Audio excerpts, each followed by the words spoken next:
I'm a music teacher and I've never heard the music from Paper Mario Thousand Year Door before in my life. So join me as we discover hidden connections, understand how the emotion in the music works, and have some fun along the way. Let's get this started with intro.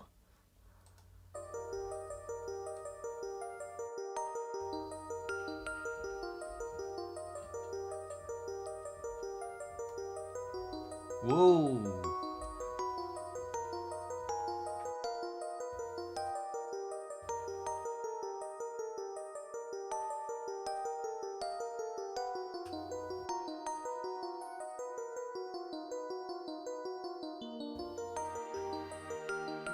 Oh, yes.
Oh my goodness. So one of the things that contributes to the feeling of tender-hearted curiosity. I know that's like, you're like, what? How did you even come up with that? I don't know what to tell you. The feeling of like tender-hearted curiosity and anticipation here. There's a couple things that are happening. Number one, it's the repeated da ba ba ba ba ba ba ba ba ba ba figure that's going on with those descending arpeggiations. The second thing is the fact that it's using some Lydian mode. This is something we heard also in Super Mario Galaxy as well to start things off, which gave us that floating feeling thing. We're hearing that same vibe here, except here, there's a little bit more to it. This sounds a little bit more like, well, there's going to be a story compared to Super Mario Galaxy. You're saying, well, hang on a second, there's a story in both games. Yeah, likely, that's kind of how games work, isn't it? However, here, there's a little bit more, let's say, emotional breadth and depth and nuance that it sounds like it's going to be getting us ready to hear what's going to come, but there's only one way for me to find out if that's true or not. And that's for us to continue on to the next piece, which would be main theme title screen.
Yeah, Rhapsody in Blue, uh-huh.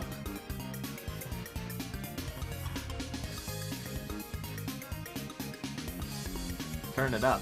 Oh, it is quiet. Sorry, guys. Here we go. Turn your volume down. It's going louder. It's going louder.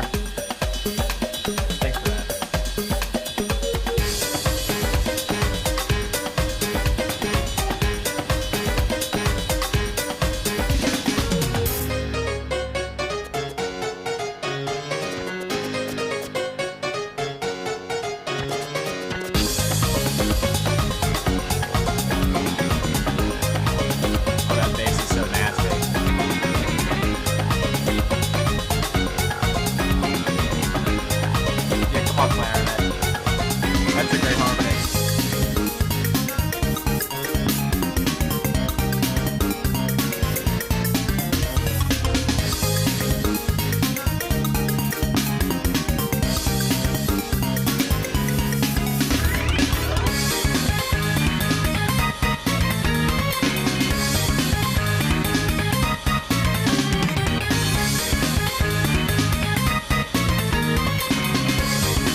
Okay, so a couple things here. Number one, this actually to me doesn't sound like a Mario game yet. This sounds to me more like a JRPG. I'm saying, well, hang on a second. Technically, it is if it is an RPG, and it's an RPG, and technically Japan. But hey, listen. Point is, let's go talk about the motif here. Paraphrasing there, might not have got that perfect. But that's the main motif of the melody we just heard. We're gonna be looking out for that a little bit more, considering that was the main theme. We're gonna be looking out for how that gets changed and, well, developed as we go on in this OST. Let's check out Peach and the Mysterious Something.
This is like from Persona or something.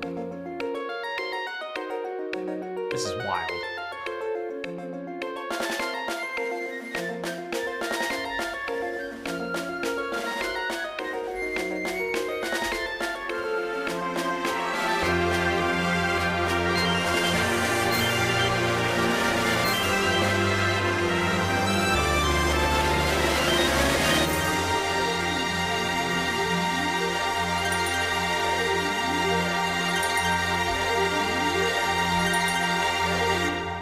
By the way, if you're not doing this with your head when you hear harps going, if you're not doing this with your head along with the harp, I don't even know if you're living.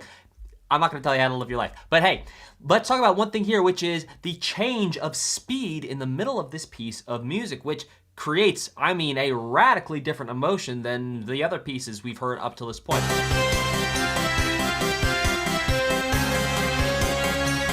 Right here.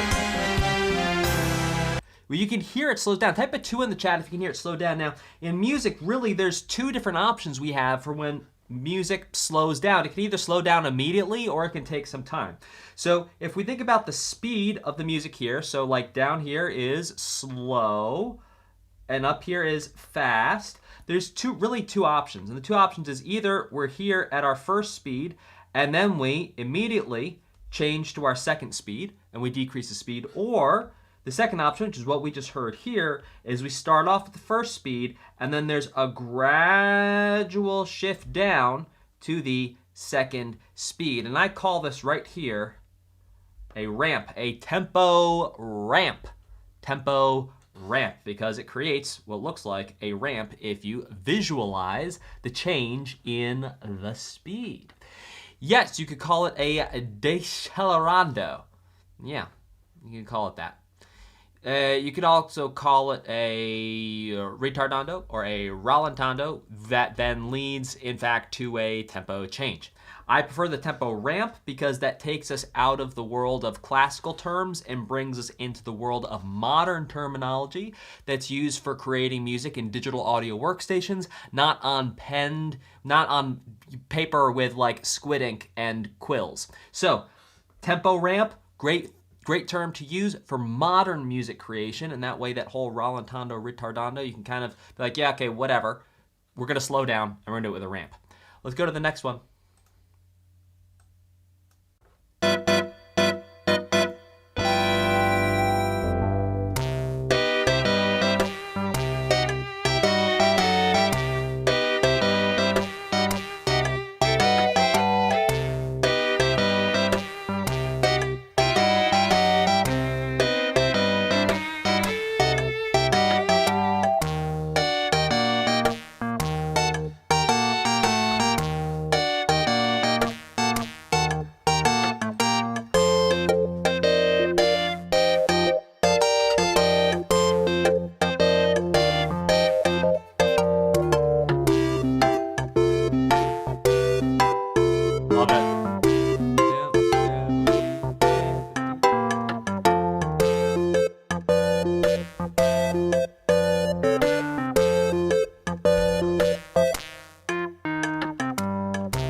Wow, so we heard an idea here that we've heard back in Super Mario Bros. 3 and Super Mario Worlds, like the...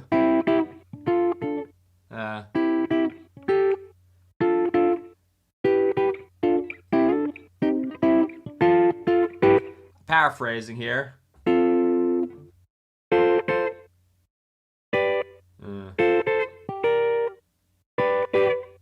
Yeah, paraphrasing. Yeah, not quite there, but hey, you get the idea. We heard that back in Super Mario Bros. 3 and Super Mario Squirreled. Both those, that idea comes from. We're hearing that again here in the mail. So what emotion is that giving us? Well, it's giving us safety, it's giving us security, and it's giving us a feeling of, well, continuity as well. Let's keep going to the next one.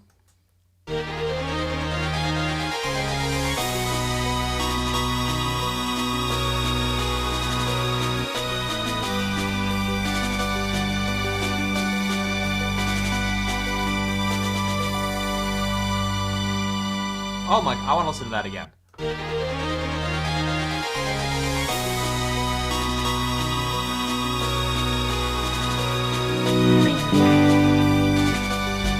Oh my, I want to listen to that again.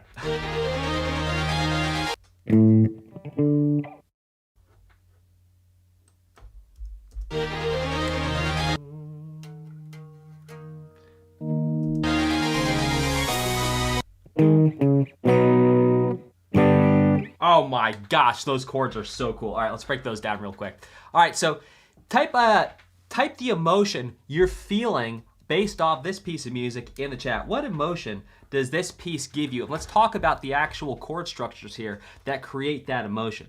So it starts off, we're in the key of E flat, which, by the way, we've been in before, both in Paper Mario and in this Paper Mario 1000-Year Door. So it starts off with a 1.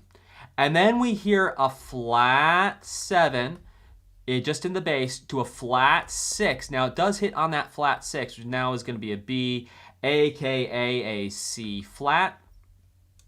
And then that C flat is now we could think of it as being a pivot chord. And this pivot chord is now going to bring us to, we're going to pretend this pivot chord is also now 1. And this pivot chord is then going to bring us to the flat 6 of that pivot chord. And so it's creating this not only feeling of Mario-ness, and the feeling of Mario-ness comes from the 1 to the flat 7 to flat 6, those different chords. That creates a feeling of Mario-ness, but then it's like we go, we start with the first 1, flat 7, flat 6. Now we're here, this now sounds like 1, and then we go to the flat 6 of that. So it's creating Mario-ness and adventure, eagerness, yes, adventurous. Really, really interesting chords right there. Ah, so cool. What a cool chord progression. I really wanted to slow that one down and grab that one out for you because that was really cool. All right, next.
What an incredibly interesting piece of music in what's already an incredibly interesting OST. The emotion I'm getting from this is this feeling of adventure with just a little bit of danger, sounds to me.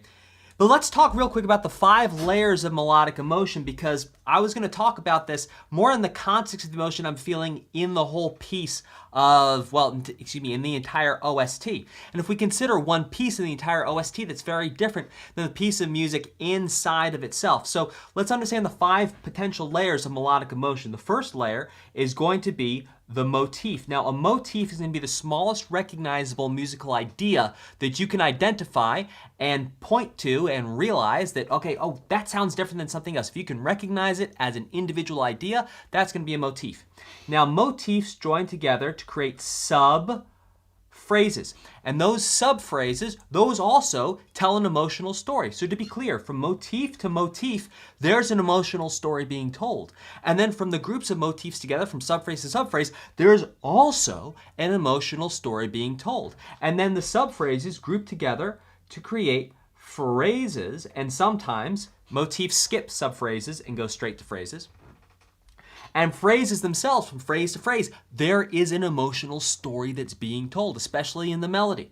Now, if we take the phrases together, we can think about the form, the entire piece of music by itself. What's the emotion at the level of the form? We have this one big section to the next big section. What emotions does that conjure for us?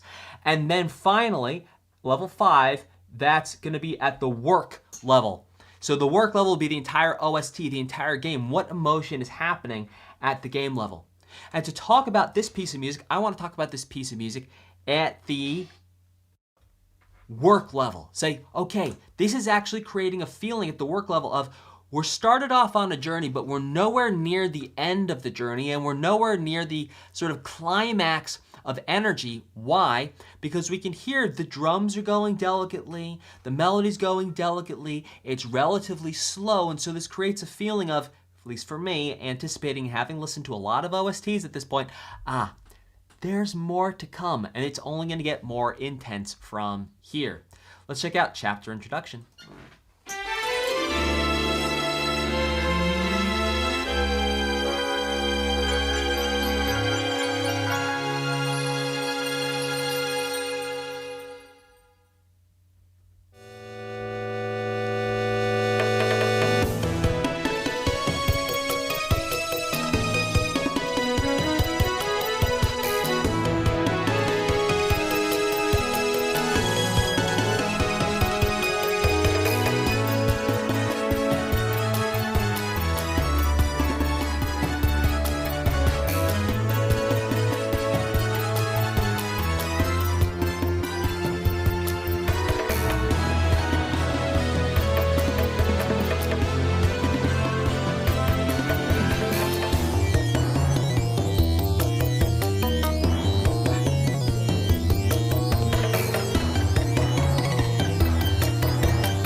Wow.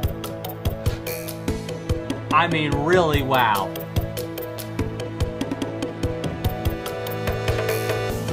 I mean, just like that transition right there, just this, alone, this entire piece of music, just this right here.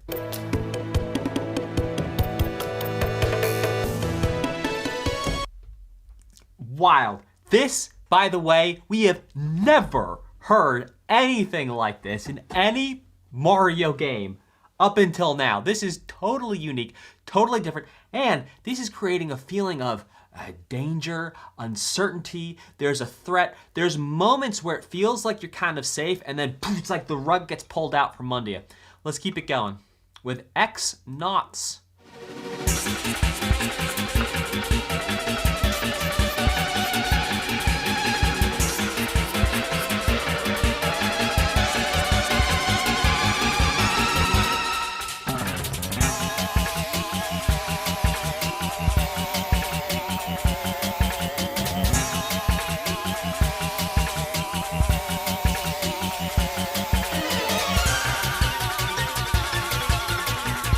Interesting.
All right, look, we can talk about whole tone scales all day. I'm gonna go back to the main theme.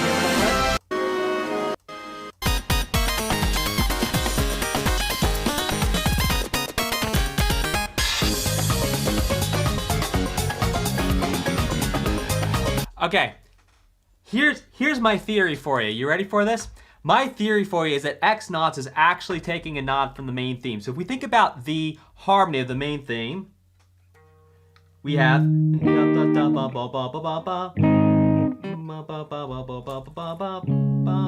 yeah, what key are we in? It might be an A flat, and I'm singing in the key of E flat.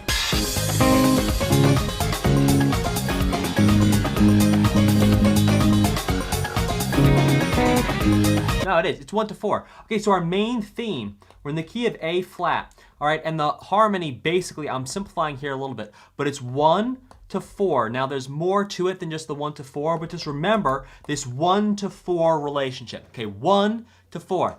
Now, if we go back to Ecks-Naughts that we just listened to,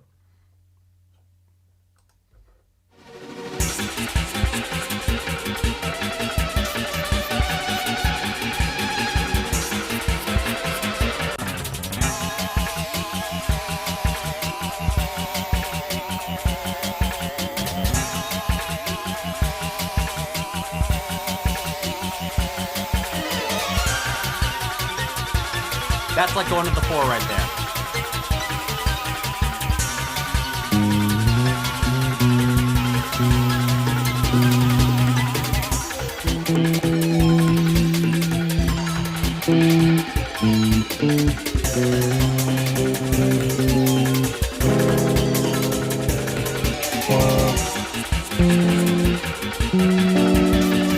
But instead of going to the 4, it's going to the sharp 4 because it's a whole tone scale. So look, instead of going 1 to 4, it's going 1. Come on, pen. It's going 1 to sharp 4. And yes, it's augmented in both cases.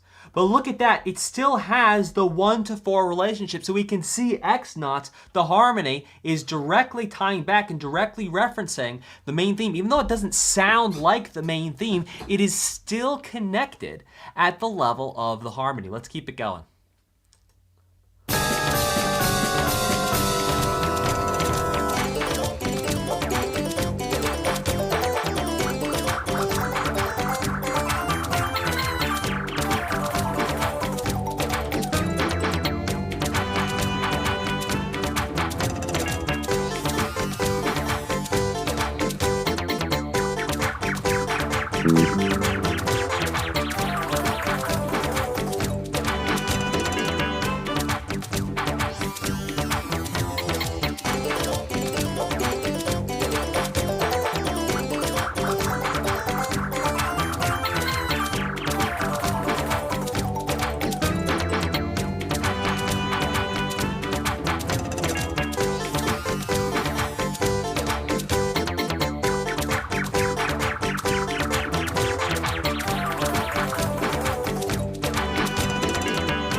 Now, it's not every day we hear this in a Mario game, but we heard it right here. The feeling, the emotion of stability within conflict. Stability within conflict. Where's the stability coming from? The stability is coming from it stays about in the same key. Not about, it does in fact stay in the same key the whole time.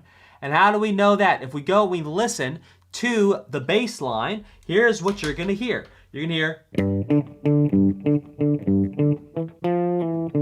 something like this. And it just goes round and round like that. Just ones, fives, back to ones, then to fives, and then to sixes, big six, and then to flat sevens. So this is actually creating a feeling of stability within the chaos. The fact that it's staying just on one chord the whole way through. We would call this a groove.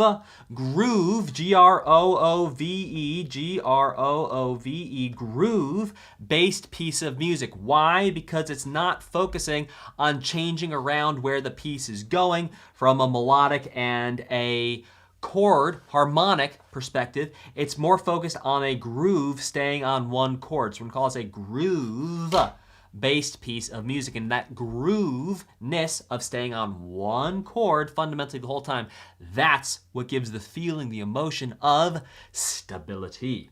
Let's check out Victory. All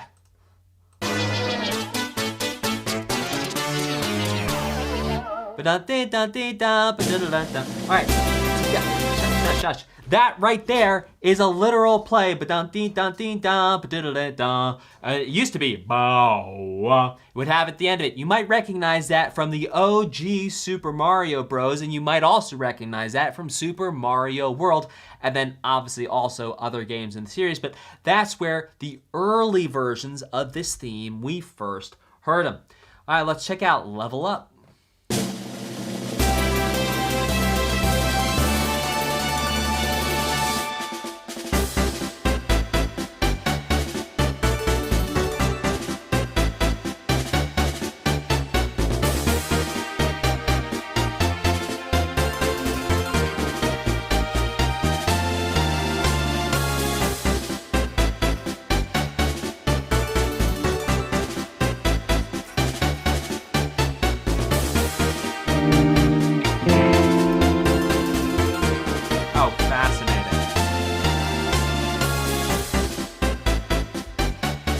So let's talk about what's giving this piece of music the feeling of an uplifting victory. What's giving us that emotion? Well, first of all, we're in a major key. Second of all, the chords we're hearing, we're hearing a 1 to a 2, major 7. Not something you hear every day. Then it actually changes key. We could think about it changing key. I'm actually not going to label it as changing key. No, I am, just so you can see the comparative difference. Then it goes to E flat, and it's the same chord progression, just up a minor third. So we've got like this. Unless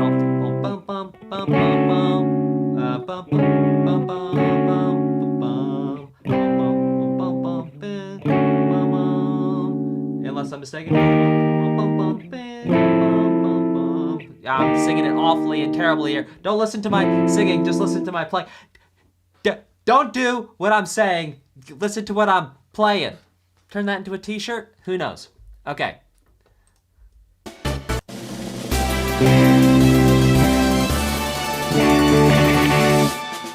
it is. There it is. Yeah. Now changing keys.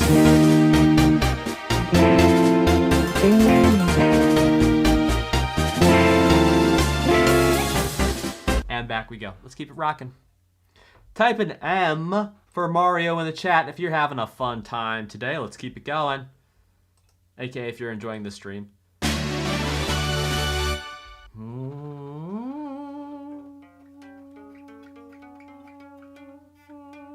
Someone doesn't have perfect pitch, but that's okay. We're rocking and rolling.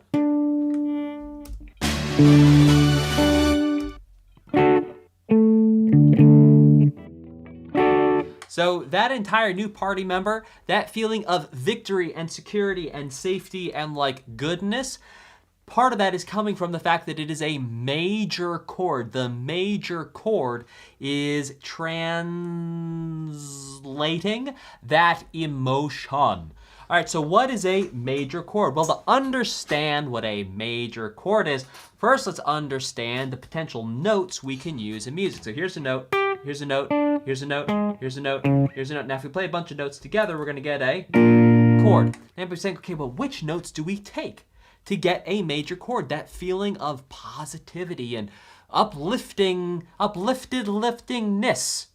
That's not a word, I know, and I said it anyway. So what are you gonna do about it? Huh? I'm just kidding.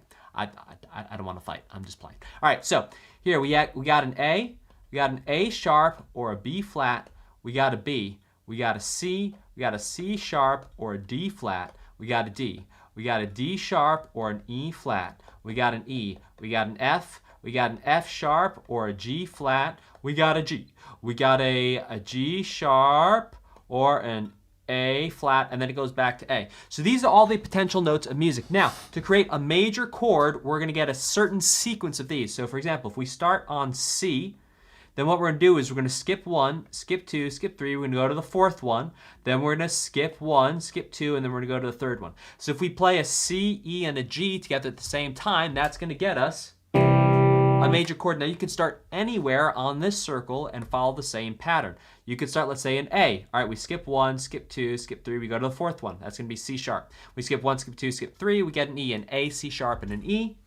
That's gonna get us an A major chord. Now, your next question might be, well, what on earth do you mean by these slashes here? We got C sharp or D flat. What does it mean? Well, just in the same way you can have the word two, and they're spelled differently but sound the same, we can have two notes that have two different names for each other, but they actually sound exactly the same when you say them. Even though it's two different spellings, it's the same sound. All right, let's keep it going. Learning a new skill.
Okay, here's the thing. We could talk about this as being a hemiola, and it gives us that feeling of playful bounciness as being a hemiola, but check this out.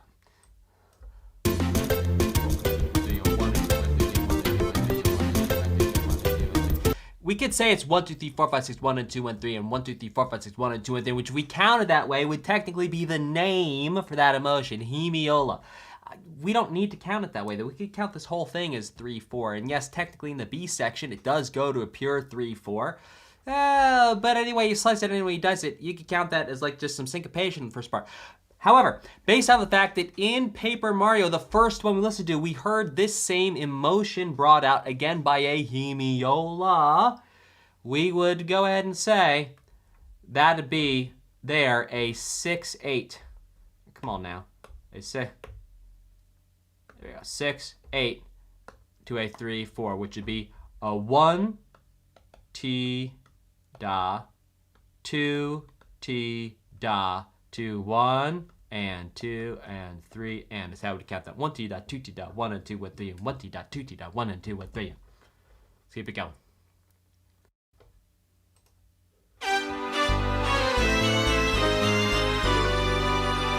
H's.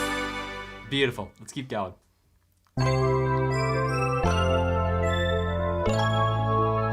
Whoa! What? Pull that back.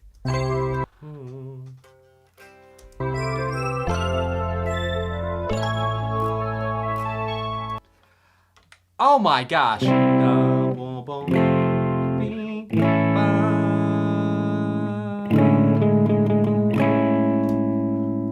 That, whoa, put in the chat what emotion that piece of music gives you. Not just safety, security, and sleeping, but for me, that also conjures the idea of dreams.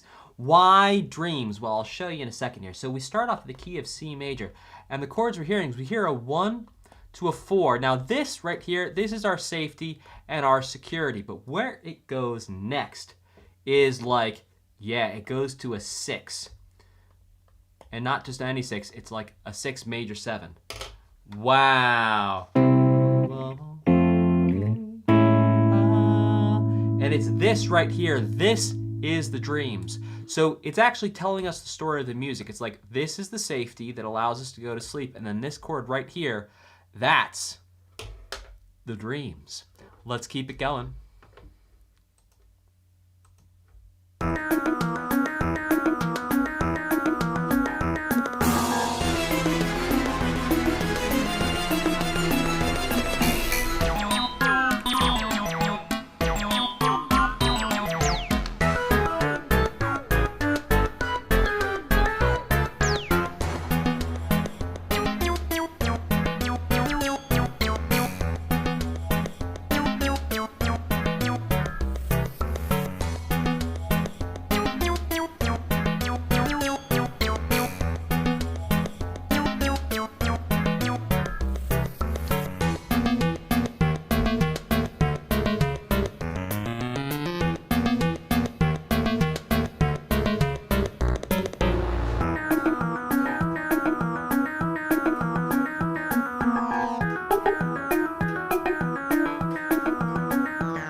All right, so we're hearing the emotion of this playful, almost seems like distracted professor type character is what I'm hearing it as.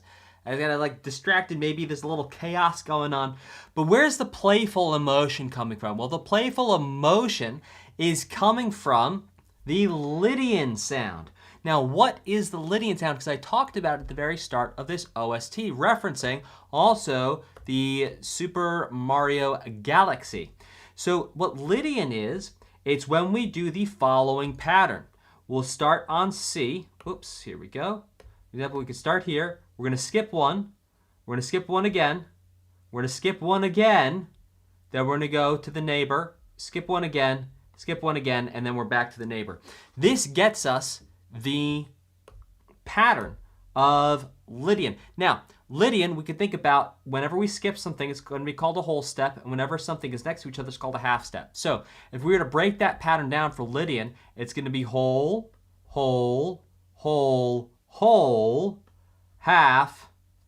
So we got C, D, E, F sharp, okay, to G, then a whole to A, and then a whole to B, and then half step back to C. So this is the pattern for Mixolydian, and the thing that makes Mixolydian sound so playful is the fact that there's this whole step here, because normally, not normally, but the thing we compare Mixolydian to is actually a major scale, and the major scale for E would sound like this. But Lydian sounds like this. So it's changing that instead of whole, whole, half, whole, whole, whole, half, it's whole, whole, whole, half, whole, whole, half. It's switching the whole steps into half steps. And by doing that, just changing this one note here from an F to an F sharp creates that feeling of playfulness. All right, let's keep going to badge get. Badge get.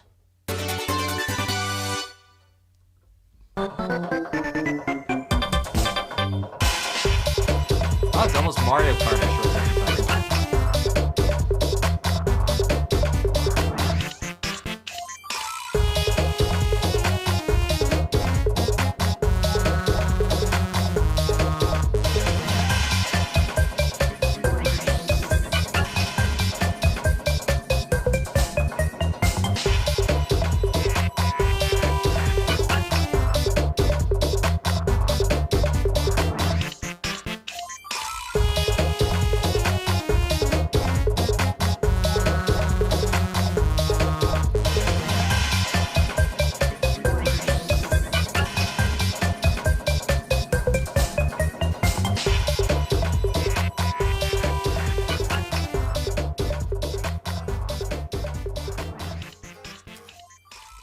So what we get here in Tutorial Battle, it's a little goofy. There's some action going on, but it's relatively safe. Why do I say safe?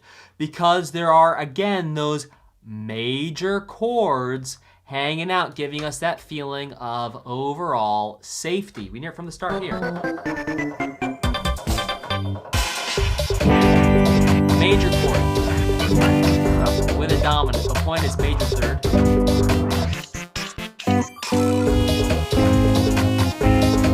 Going up a half step. So we have the relationship of a 1 to a flat 2 here, 1 to flat 2. Now, a lot of times when we hear 1 to flat 2, that's actually going to be for danger and indeed for conflict. We hear this throughout, for example, the Pokemon series. We've heard this in so many different OSTs to signify and translate conflict, 1 to flat 2. However, what's happening here, both chords are major, and it actually kind of feels more, well, playful than necessarily serious in terms of the conflict. So that right there is a beautiful lesson for any of you who are creating your own music. Look, you can just use major chords, but use the same movement of conflict, but just change out the chord quality. Instead of, for example, this being minor and this being major 7, you just switch out the chord qualities. All right, Rogueport Sewers.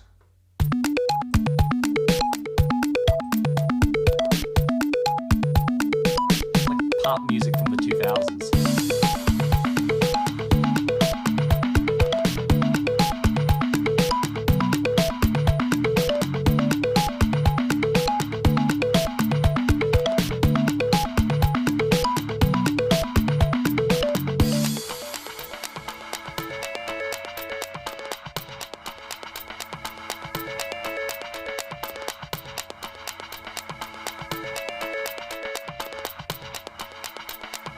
One, two, three, four.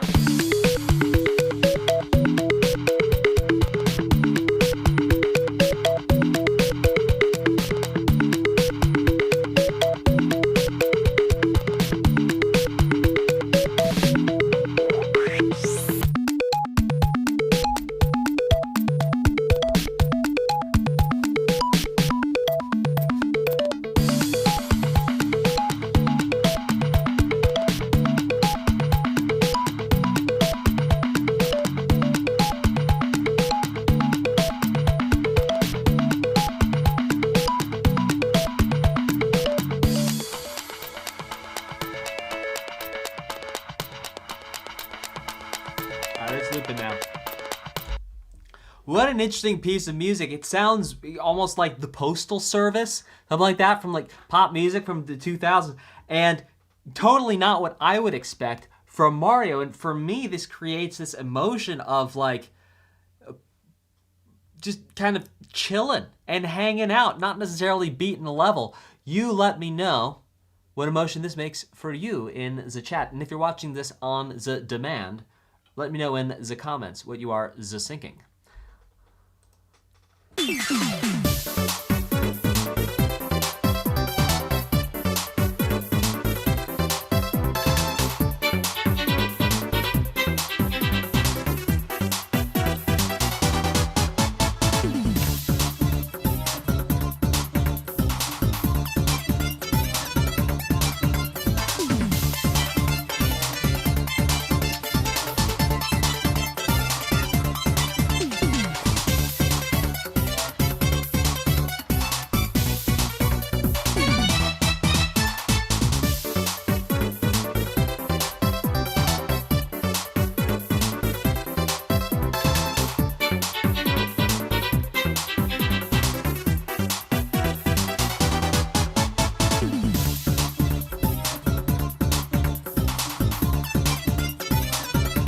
All right, it's looping now. Two things for us to talk about. Number one is a dominant chord, because we're actually now hearing these dominant chords being used in battle. So a dominant chord is, it has a little bit of that major safety to it, but a little bit of naughtiness brought in with the flat 7. Now, something to talk about as well here is the references to our Mario main theme. And by the way, if you didn't catch this, I'm gonna sing it for you, and you'll be like, oh. I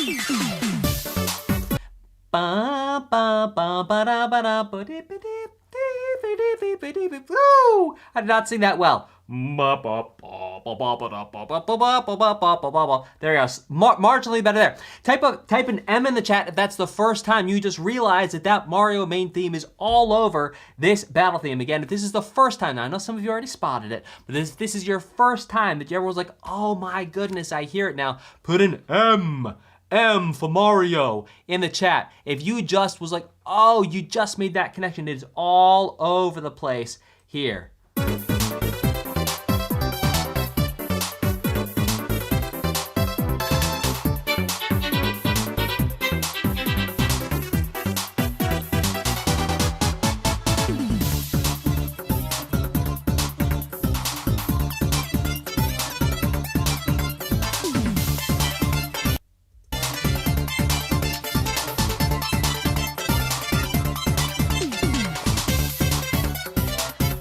Da da da ba da di da dum da da da ba da da da da ba da da dum da da da da da is right here.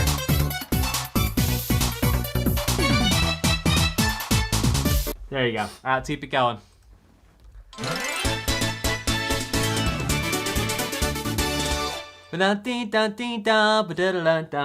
All the way back from our victory theme, like our level success theme from Super Mario Bros. And also in Super Mario World. All right, let's check out item get.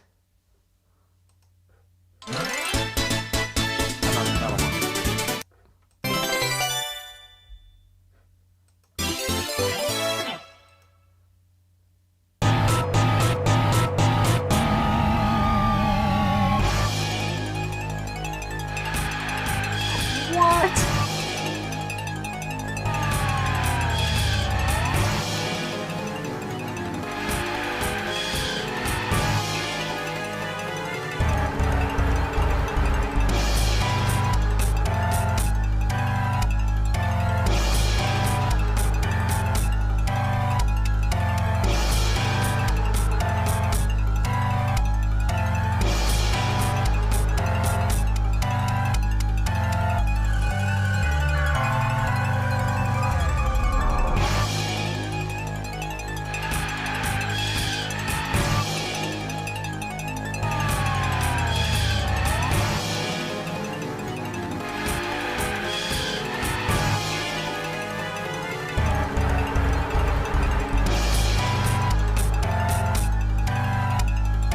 All right, it's looping now. So let's talk about what's creating this feeling of danger. The feeling of danger. Type a D in the chat if you're getting a feeling of danger just from the music of Curse of the Black Box.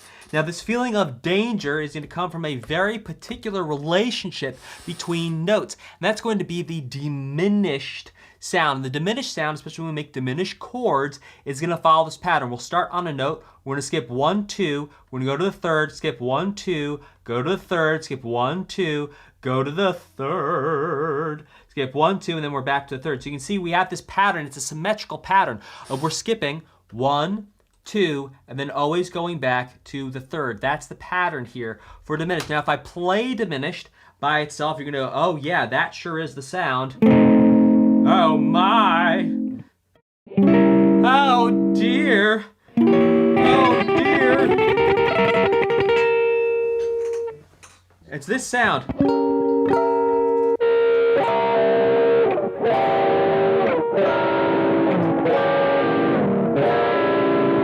That is the sound of, in many OSTs, danger. And that's diminished. So, what do? We just stack a whole bunch of notes on top of each other, skipping 2 each time. For example, we could have A to C. Remember, that yellow's a little difficult to read. There we go. A to C to E flat, and then we can get a G flat if we want to have diminished 7. But that sound, the diminished sound, that creates that danger emotion. Okay, let's keep it rocking and rolling to the next one, which is going to be Ruins of the 1,000-Year Door.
All right, it's looping now. We're gonna break this down and understand the emotion behind the music of Ruins of a 1,000-Year Door. So right there, we had 1 sus4. This is not going totally in order. To 1, to a 1 dominant.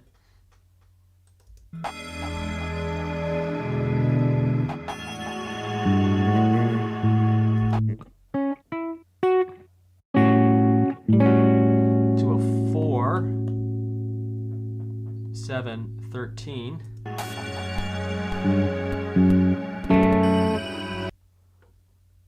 But even right there, if I just play this for you, put a little something on this. We just go.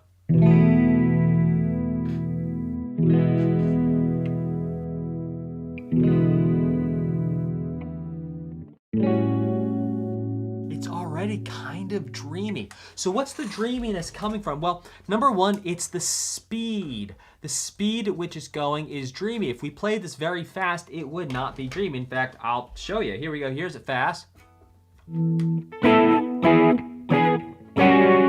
Was that dreamy? No, but if we do it fast, I mean, if you do it slow.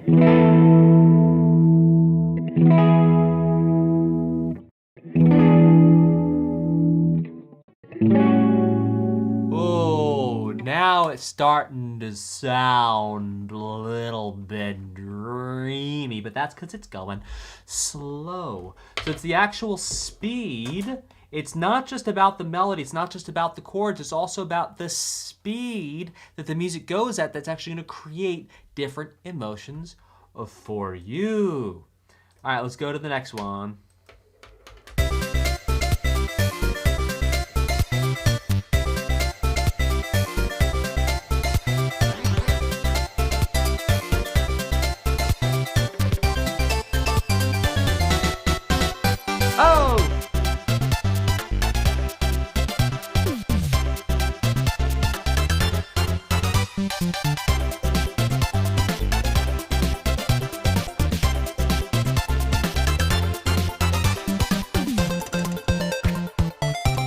Oh, so cool.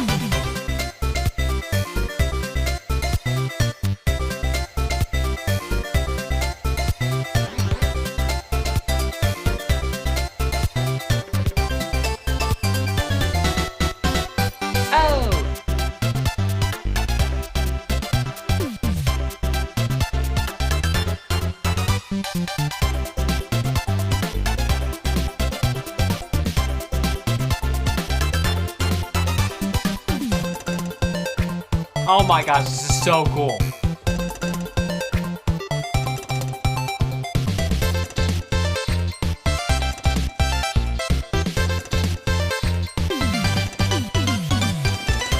All right, yo, type M in the chat if you are hearing the Super Mario main theme all over this piece of music. In fact, this is just a reworking of the Super Mario main theme, and I'll show you why.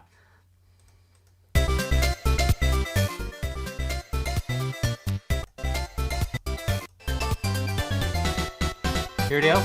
Ba ba ba ba da ba da ba da ba dee ba da da ba da ba ba ba ba da ba da ba ba dee ba da da da ba da da da da da ba dee ba dee da ba da ba da da da da da ba dee ba da da da ba dee da da da ba do da da da ba dee da da da da ba da dee da do.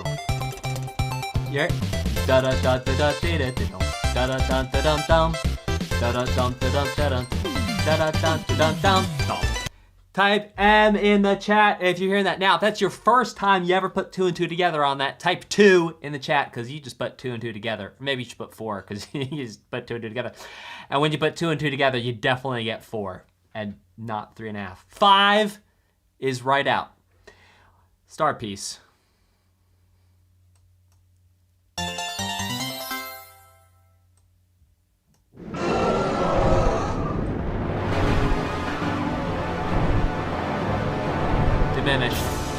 Diminished, right there.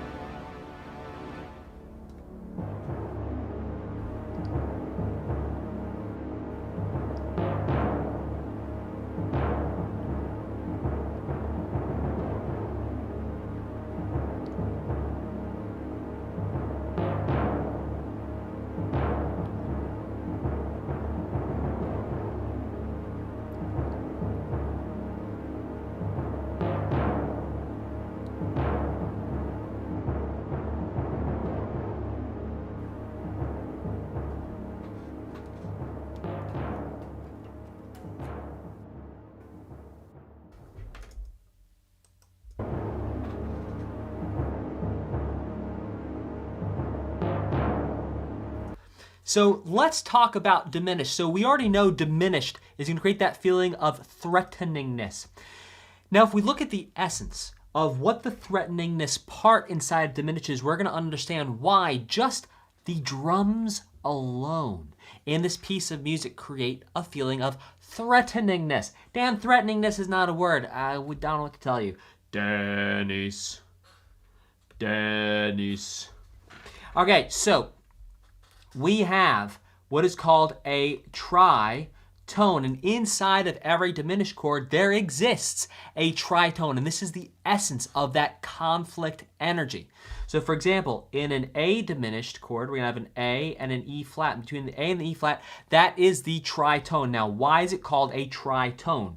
Well, it's called a tritone because if you recall from before, when we skip something, that's going to be called a whole step. So we have a whole step from A to B, a whole step from B to C sharp, and then a whole step from C sharp to E flat. Now those 1, 2, 3 whole steps, each of those whole steps, if you live in Europe, those are going to be called whole tones, not whole steps.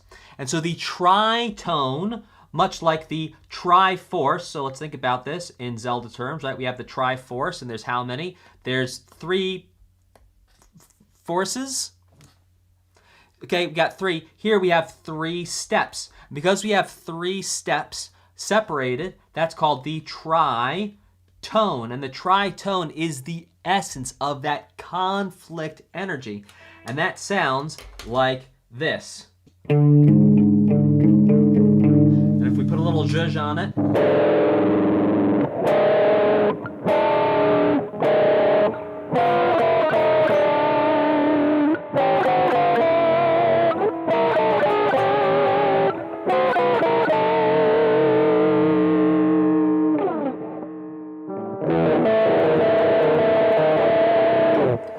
sounds rather conflicty, don't it? Type a C in the chat if that sure do sound conflicty to your little ears. And let's keep, my ears are big, thank you. I got little ears. Look how teeny tiny these ears are. Teeny tiny little ears. Anyway, let's keep going. Teeny tiny ears, good for hearing detail. Let's keep it going. That's not a real thing.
All right, so in that piece of music, we just heard some chords sound like this. We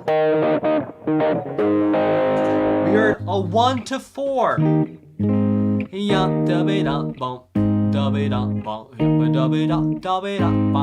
that 1 to 4, that number 1 is the chords we heard back in the main theme. So this is actually pulling and referencing the main theme. Now number 2, I just ran a vote in the chat. If you didn't vote, next time vote, have some fun, participate.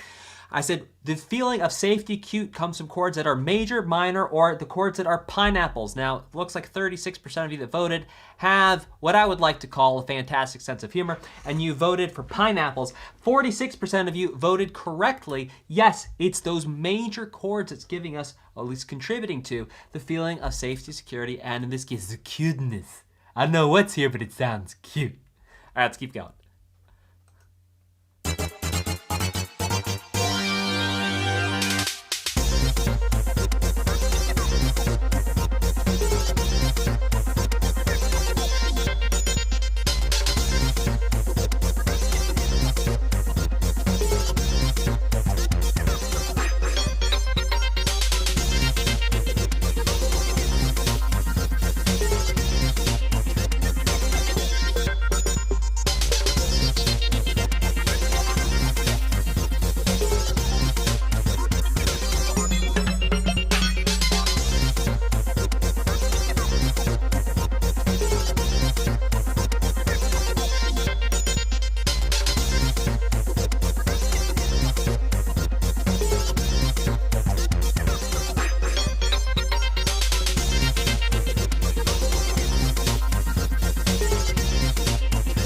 All right, it's looping now. So what's giving us the feeling of stability within the quirkiness? Well, the feeling of stability within the quirkiness comes from the groove that is happening here, the groove. And the groove is all on, again, one chord, and the one chord is going to be the one dominant. It's going to be the key of C. It's a one dominant the whole way through. Let's keep it going. It's like Donkey Kong.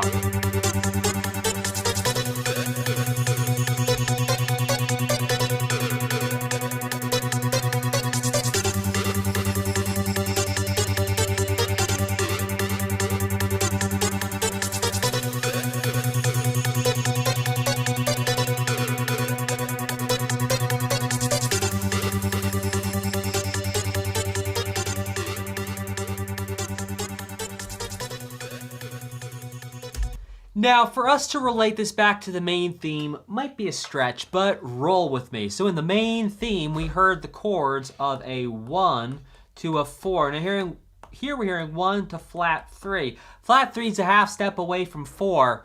Yeah, like I said, might be tenuous. Let's keep going to the next one, which is gonna be, and by the way, if you're wondering why the emotion there of like, oh my gosh, I've got to make a decision, this is a quiz and I need to know, it's the speed. It actually gets your heart rate to go up. When you listen to music that goes fast, it actually gets your whole body on the same page. Oh, I gotta go faster. All right, let's keep it going.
Is looping now. Let's talk about what's happening here. The feeling of dread or uncertainty is happening with the tritones. That again, tritone, tritone, tritone, tritones everywhere is giving us that feeling of dread and impending doom. Doom, doom, doom. That was odd. Did you hear that? When I said doom, doom, doom, doom. Oh, let's try that one more time, see if it works. Doom, doom, doom, doom. Wow. There's an odd echo in this room. Let's keep it going.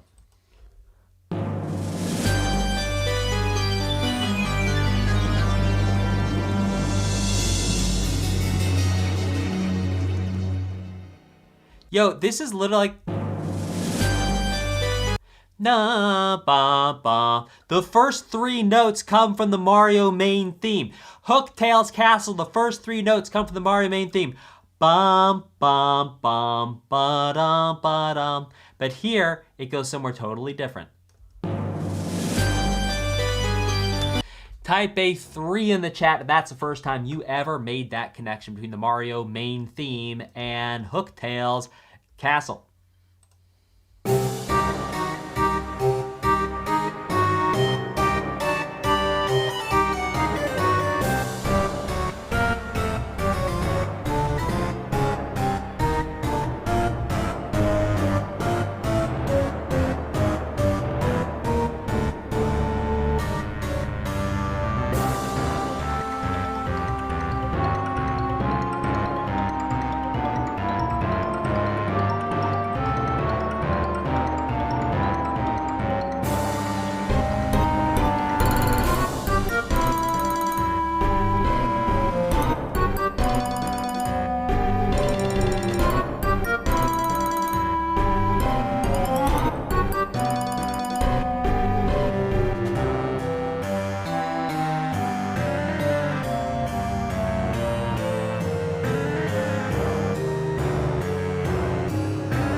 You know, this really reminds me of da ba ba be ba ba ba be ba ba ba be ba ba ba ba, which was from, I believe, Super Mario World.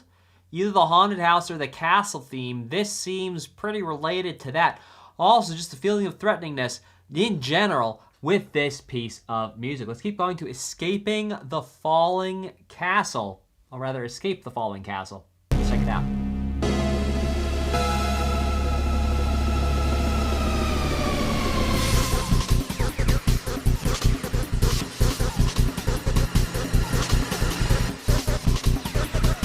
Is that Viridian Forest? Thank you, Selwyn. That might be what I'm thinking of.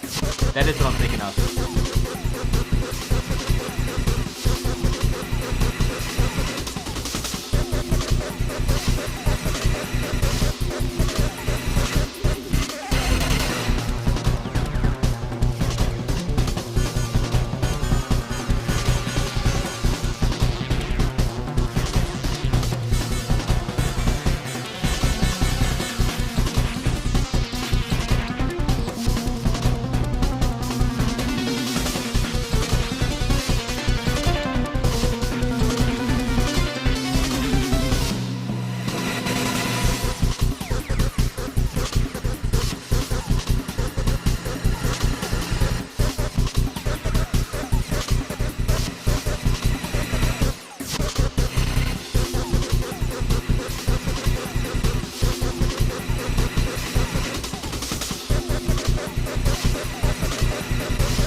So much like, hold on. The feeling of threateningness here is overwhelming. Part of it is that there's no clear melody going on, and it's just this feeling of, it's not noise, but it gets you that feeling of just kind of being overburdened with noise and stimulus, and it's like, oh my gosh, there's so much going on. This feels like I'm running and fighting for my life in a scenario where I'm not sure if I'm going to survive, is what this sounds like to me. And in addition to that, we can hear, much like I made a somewhat tenuous reference to our main theme of having 1 to 4, 1 to flat 3, here we also hear the same thing here going on here in the background. There's a 1 to flat 3 thing going on. So I'm questioning whether this 1 to flat 3 thing, maybe this is not related to the 1 to 4 from the main theme. However, it is its own thing in and of itself. Let's keep going to the next one.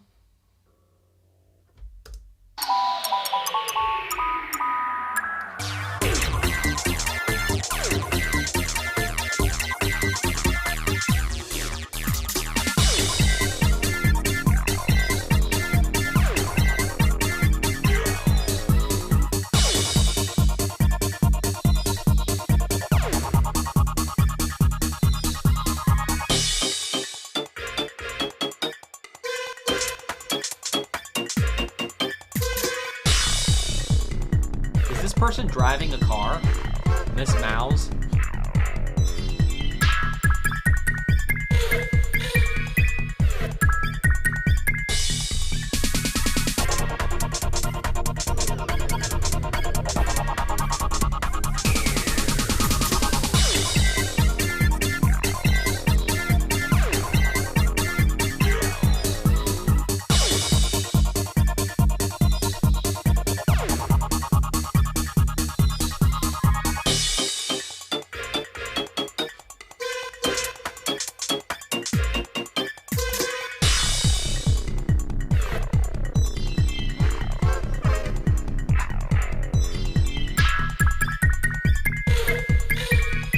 We're at the dump. That's like referencing Super Mario Bros. 3 a little bit.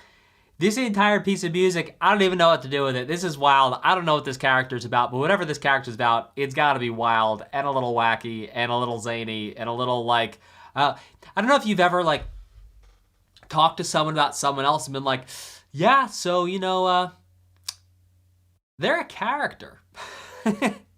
I feel like whoever this music is describing, if I was to describe that person to someone, I'll be like, yeah, they're a character. Let's keep it going.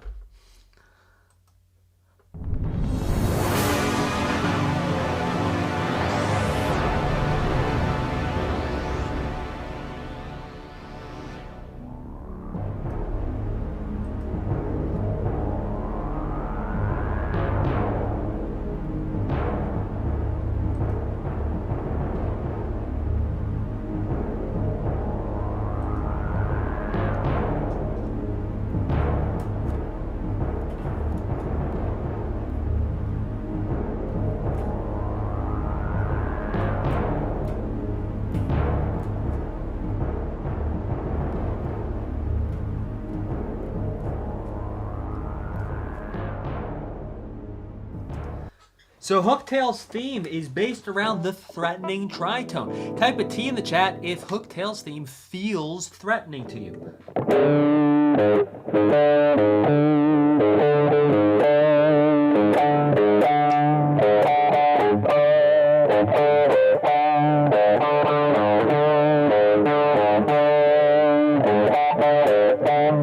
So part of that threatening feeling is coming from that tritone. Let's keep it going. Hooktail Battle.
So what are we hearing? We're hearing tritones, but we're also hearing...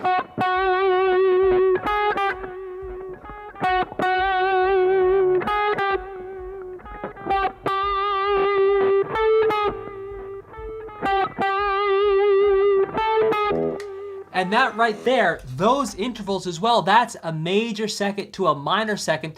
Both those technically dissonant intervals as well.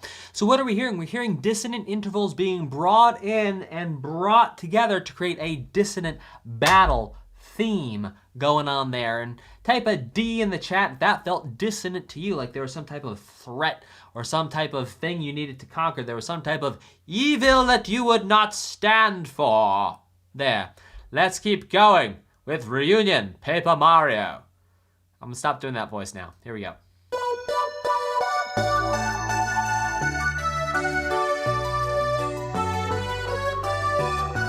Aww.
All right, it's looping now. Let's talk about this melody right here.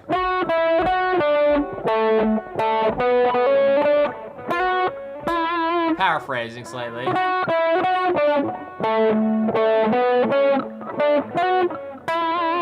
But that right there, that's totally, we've not heard that motif before. This gives us a feeling of hope, a feeling of connection. And what are we doing? Using the major scale over some, major chords.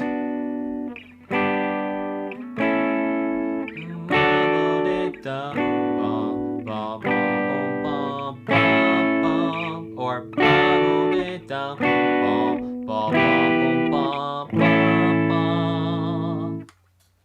beautiful stuff. Let's keep it going.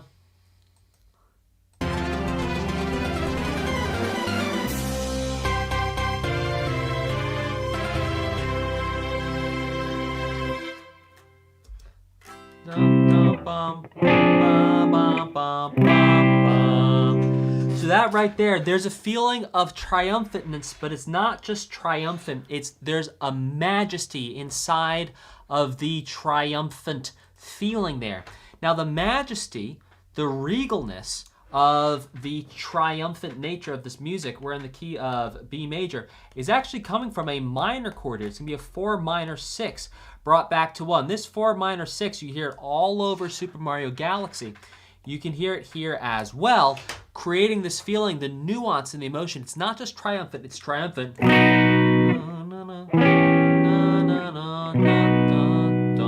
It's not just triumphant there, sort of like we fought along the way, or it has this majesty element to it as well. All right, let's keep going with the next one.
So we're in the key of C major here, and the feeling I'm getting from this is a feeling of triumphant, a feeling of forward motion, but also still a feeling of playfulness, like there's a levity to what's going on. So where's that levity? And we go, Dan, what's with the SAT words today? Oh, we're describing emotions, so I'm gonna use words to describe the emotions.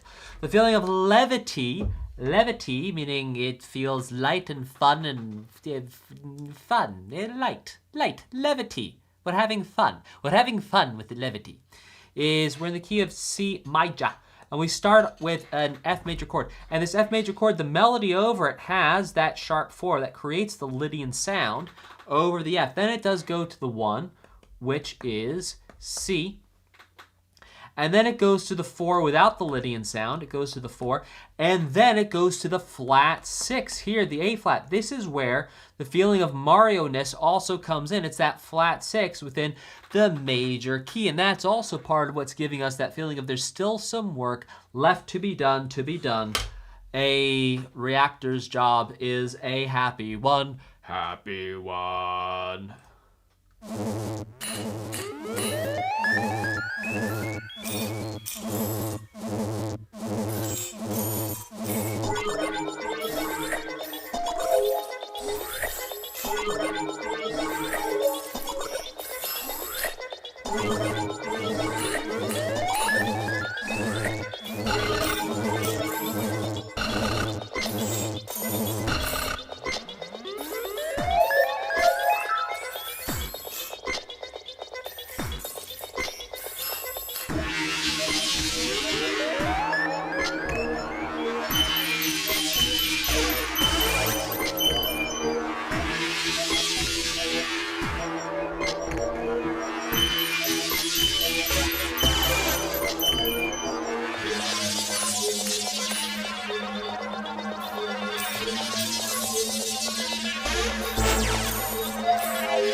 it sounds like this person needs to clean their room.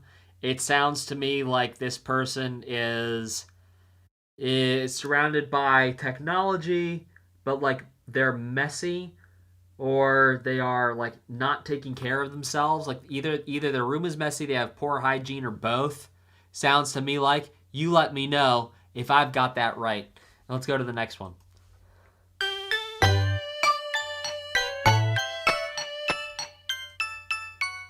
Organized? Well, then I gotta tell you, I misread that piece of music.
Alright, type a L in the chat if this piece of music sounds like a lady walking down a corridor. Not grooving, a lady walking down a corridor. And if this sounds to you like a lady walking, the reason why partly this sounds like a lady walking is because of the time signature. The time signature is 3/4. Now you might be saying, well, what does that mean? Well, listen, we're gonna have this pattern of low, high, high, low, high, high. And if you listen right here, I'm gonna call out the low, high, highs as they go by.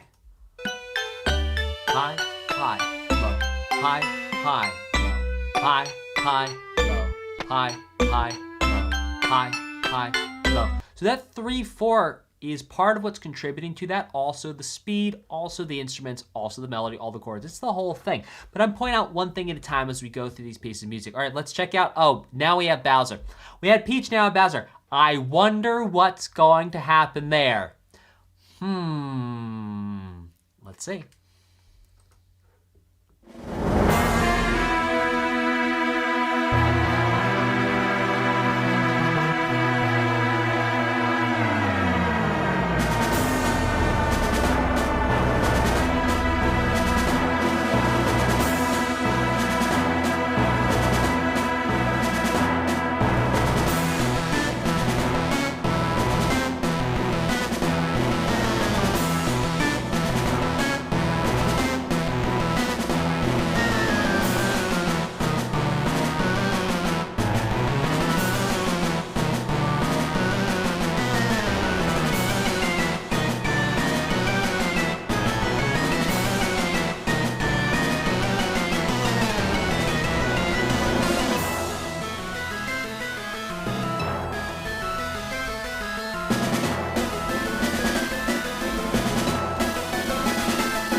All right, right here. This sounds like a circus.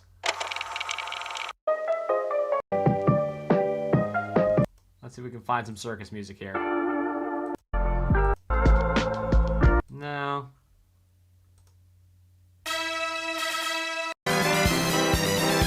This. All right, now if we slow this down, check this out. It's like Bowser's being compared to a circus here musically. I'm gonna slow this down to like here. Now I'm slowed down even more. Here we go. Check this out.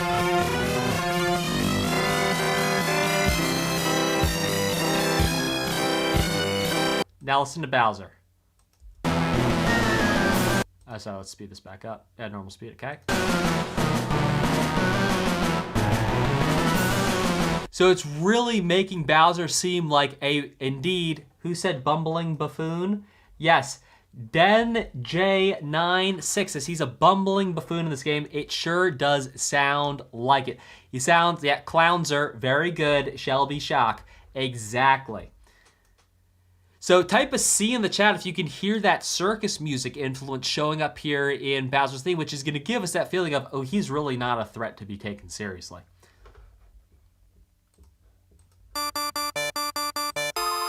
Wow.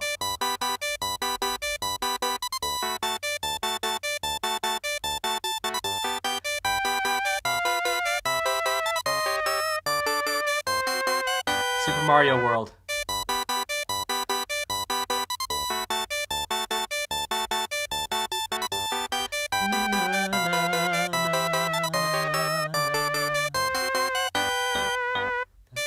Oh, it's not going to go to the B section. All right, so this is just the main theme, just the A section of this is from Super Mario World. This is one of the first level themes we hear.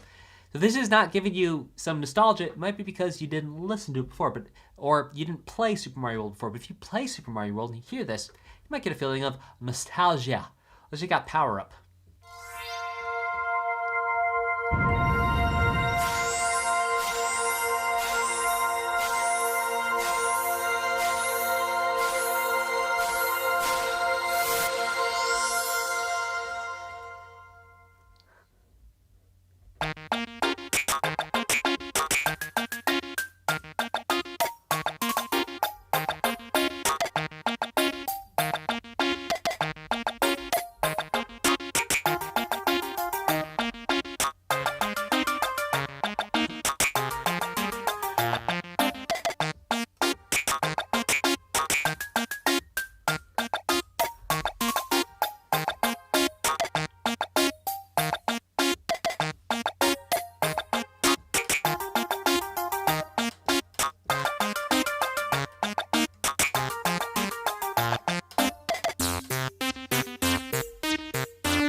Mario's main theme there, slowed down.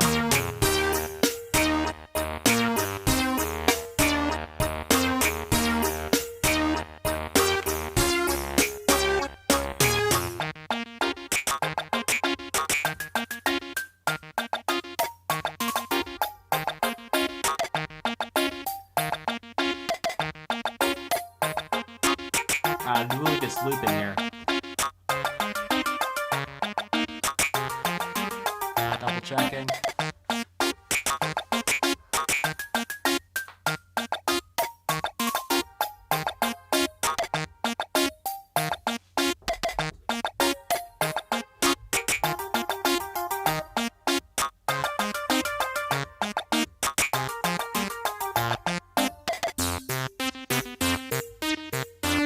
All right, this is super odd in the sense that I'm getting the feeling from this that Luigi is, in this game, he's a little unorganized. He's not on the same page as Mario. It feels like he's kind of doing his own thing. I don't know if he's jealous of Mario in this, or he's rebellious, but it just feels like whatever character is in here has their own thing going on. They're doing their own thing, and yeah, that's what's feeling. What's feeling. There's something wrong going on here. All right, so he's not jealous, but he is doing his own thing. Okay, he's embellishing his stories. All right, okay, cool. Yeah, so Luigi's moving at his own pace. He's not jealous. He's very busy on his own adventure that he totally okay, so he's making stuff up here. So it sounds like someone's either lying or like there's some type of negative emotion thing here. Now, original Nintendo, that's funny. Now, here's the thing though. If someone's embellishing their stories, a lot of times people will embellish their stories because they're jealous.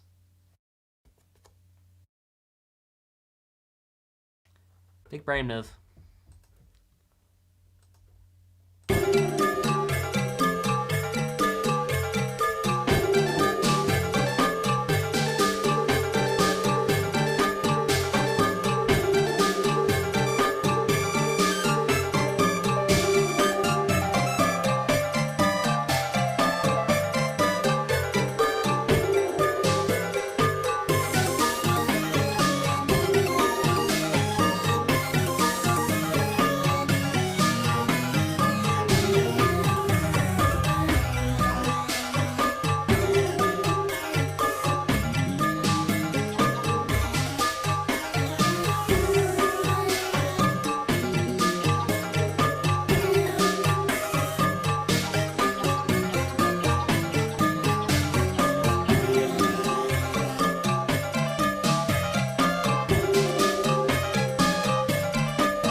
Okay, so this is a groove song, a groove piece, excuse me. Like we've heard other pieces in this tweet. However, this feels like whoever the Poonies are, they do not have their stuff together, or they're like chaotic, or they're like speaking over each other, or it's like herding cats is what it sounds like to me when it comes to the Poonies. Wild, wild, wild stuff going on here. Like, I've no clue what these characters would be like, other than it sounds like absolute chaos. Now, by the way, if you want to understand how to make your own music, and you're a gamer specifically, if you're not a gamer, this is not for you, but if you're a gamer, you want to create your own music, I made a free starter pack for you. It's in the, oh no, I actually did a challenge here. A free challenge for you, 2-day challenge. We're going to walk you through, it's on-demand videos. You watch them anytime over the space of 2 days, and you're going to create your first tracks ever. Your first compositions, walks you through step by step. I put the pin chat in the chat. It's also in the video description. We've had literally hundreds of gamers go through this same process and create their first ever compositions. So go ahead, check that out. You can read all the reviews on the page. Once you click on it, you can see I'm not the only one saying it. There's tons of gamers who've left positive reviews for this. All right, let's keep going to the next one. Oh, did I mention it's free? All right, let's go to the next one, which is called Boggly Woods.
All right, it's about looping now. Let's talk about what's making this feel so floaty. Well, we actually have a Japanese flat 2 chord progression here. And the Japanese flat 2 chord progression, it's where we are in a minor key. We got a 1 minor going to a flat 2 with a major 7. Now we can hear this in 2 separate keys in this piece of music, but what's making it floaty, because by the way, we can hear this Japanese flat 2 chord progression. We can hear this also for boss themes, for hangout themes. This is a useful chord progression that can be used in many different contexts depending on the different instruments that play it and also the speed at which it's presented. Here it's presented with no drums basically, and it's this floaty slow thing. Like this. Then it changes key to D minor.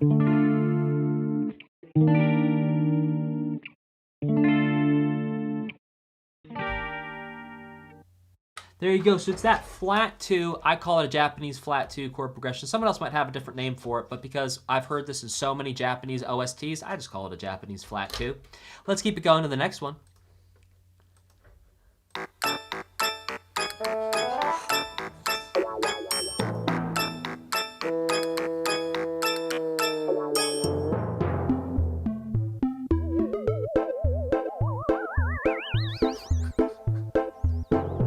Like what?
All right, I'm getting it. This is like feeling of absolute silly chaos.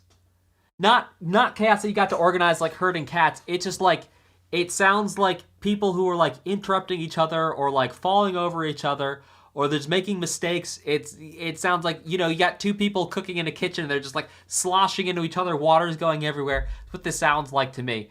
You let me know. Also really interesting change there in the emotion here.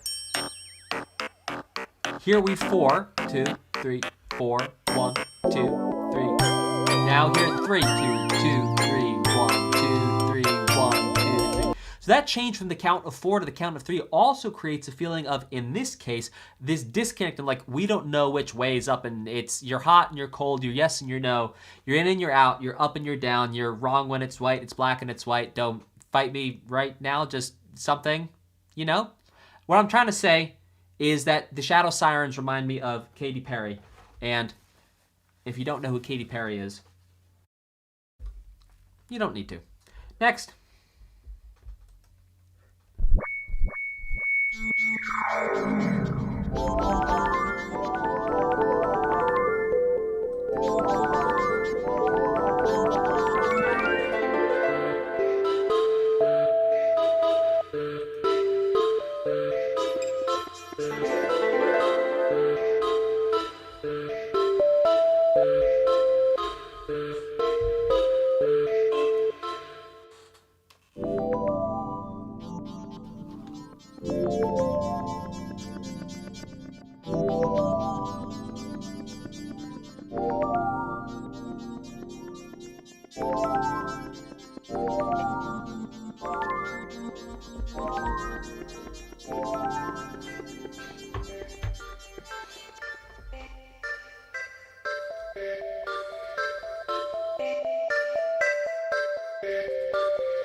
So this is sounding majestic, also mysterious, and a feeling as well of safety.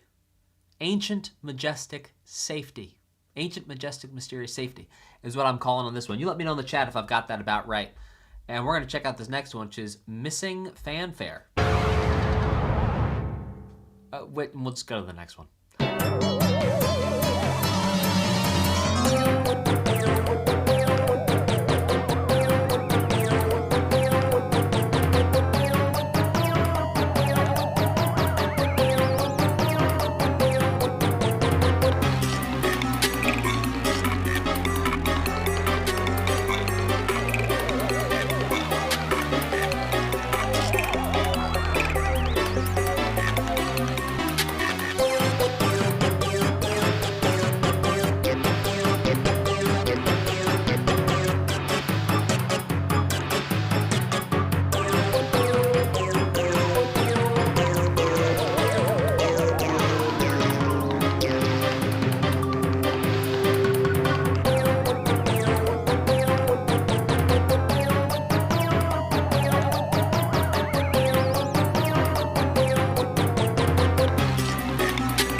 Just like we heard chaos from the Shadow Sirens before, we're hearing chaos, but here, the chaos sounds like there's actually some conflict within the chaos, which makes sense because it's called Sirens Battle. So, yeah. Like, Dan, you didn't have to be a genius to figure that one out. No, but I'm still telling you what I'm hearing. So, let's go to the next one.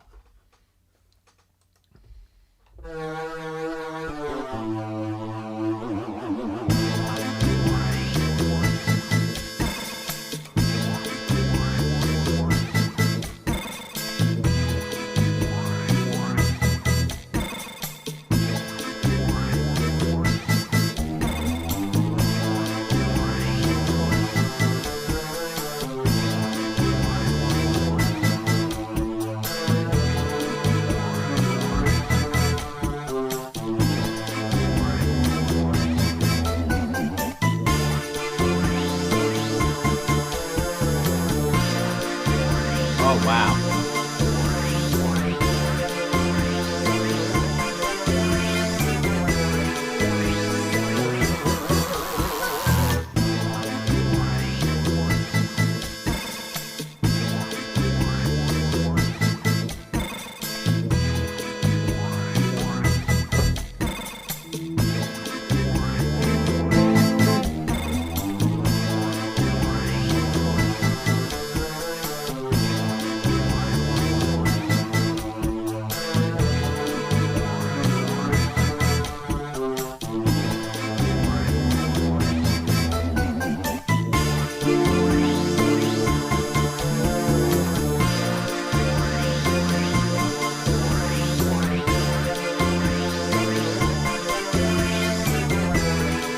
Grab that end bit right here. So it goes.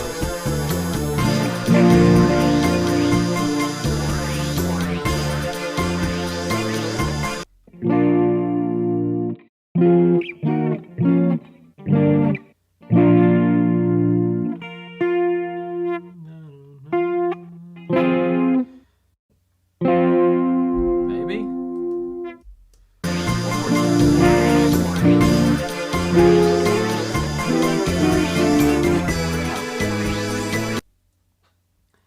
2, 6 minor. So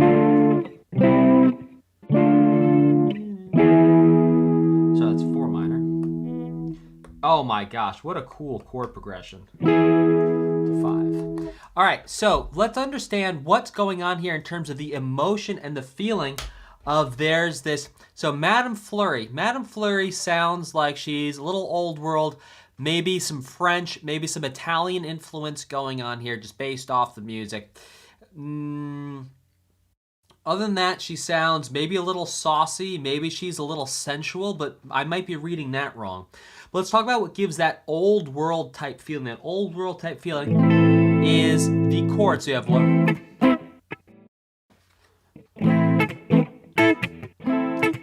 and it stays on the 1. Then on the 5. Now back to 1. Now that repeats. When it goes to the B section, to the 4, to flat 2, back to 4, to 5, back to 1.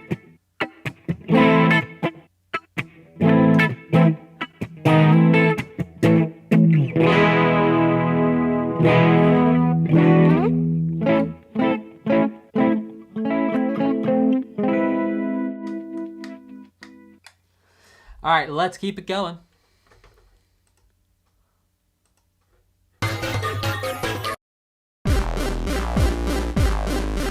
Hold on. There we go.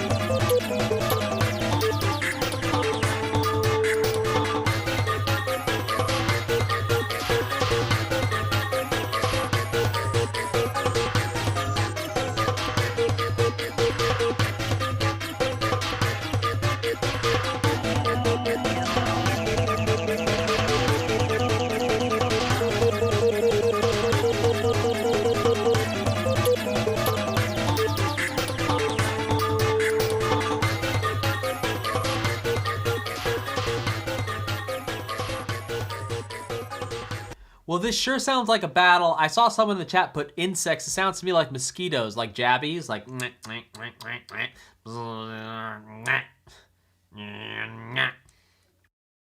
Let's keep it going to the next one.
Now, it's interesting, so far we've heard now like 2 different evil guy, evil person themes where it's been this sort of earthbound, Metroid, noise thing going on with a little bit of melody. And it's not really well, it's partially thematically driven, but it's not so much thematically driven. So let's actually talk about that. You know, there's a couple of different types of video game music. If we want to classify different video game music, one would be atmospheric. Another would be thematic. Yeah, another we could do groove-based, right? Like we've talked about here in this OST. That about covers it. You know, there might be a 4th one here that I'm not thinking of off the top of my head. That's about it. So what we're hearing for these is there's lots of atmospheric stuff going on that's then punctuated by some thematic elements. It also has this groove element going on as well. You know, compare that to something like an Octopath Traveler or a Xenoblade type of a soundtrack where it's like, no, it's thematic. There's a melody for everything. The melody's driving the story. Here, it's not quite so much. This is really interesting. Let's keep it going to Magnus von Grappel.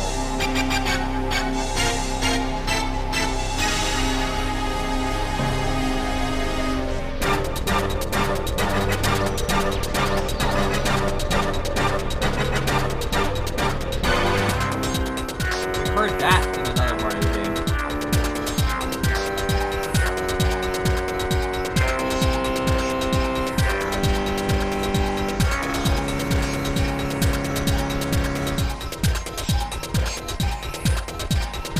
Yeah, airship. Yeah.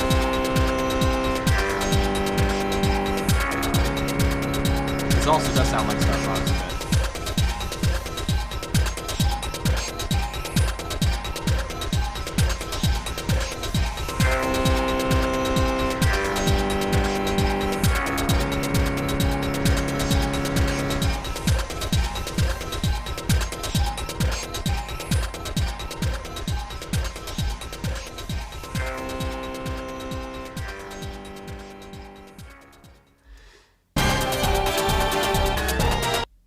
We're gonna go straight to the battle here.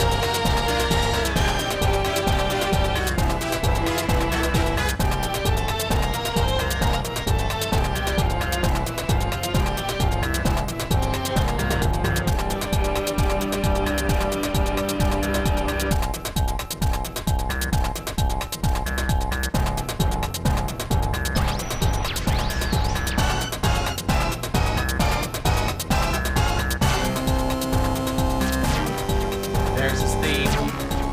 There it is.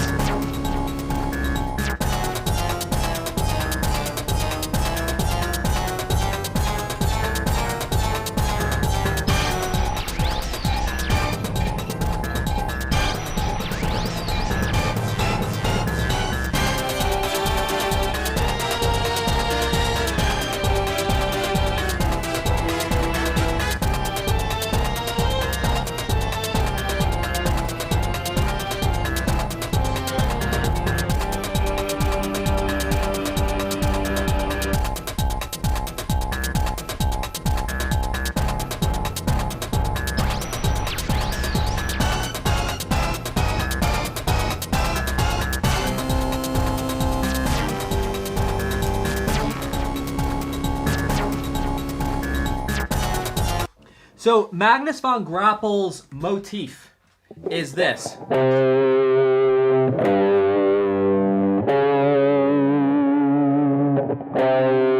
it otherly. There it is. That's a little bit more accurate version of it there. So what do we have? We have between this, we have a tritone. So that's now 2 for 2 on fights or bosses in this OST that have a tritone to represent the fact that they are a boss and we gonna have to fight them. These Mario bosses, we're gonna fight them in the streets.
Wow, so Bowser's theme in this game sounds something like this.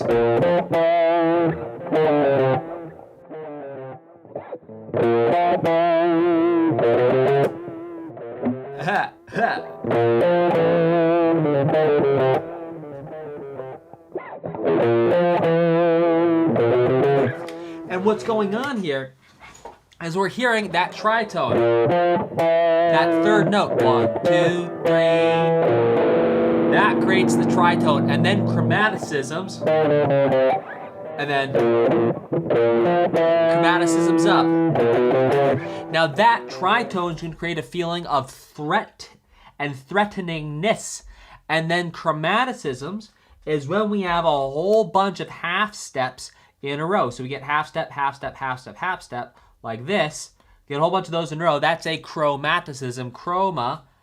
Chroma, Greek for color. So we have all the colors, aka all of the notes. Aka means also known as, which is just a different way of explaining it. Oh, I didn't give you iPad full screen there. But yeah, there you go. So a whole bunch of a whole bunch of half steps in a row. That's going to create a chromaticism, right? So we can have like half step, half step, half step, half step, half step, half step.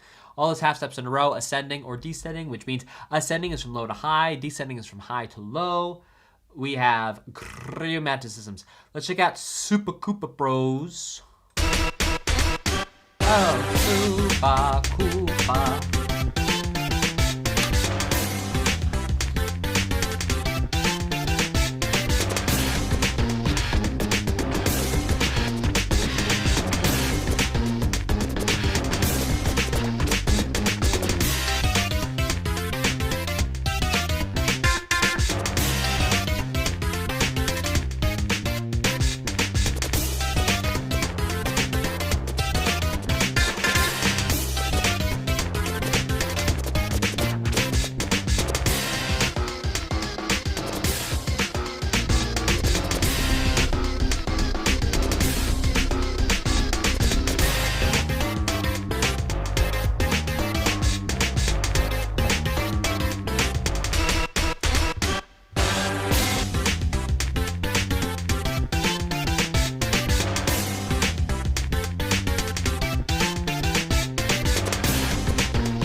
Well, it's looping now, so again, we're hearing the Super Mario Bros. Theme, but a little zhuzhed up for the Super Koopa Bros, which we met, I believe, in the previous game. Let's keep it going. Oh, they can become invincible? Oh, look out.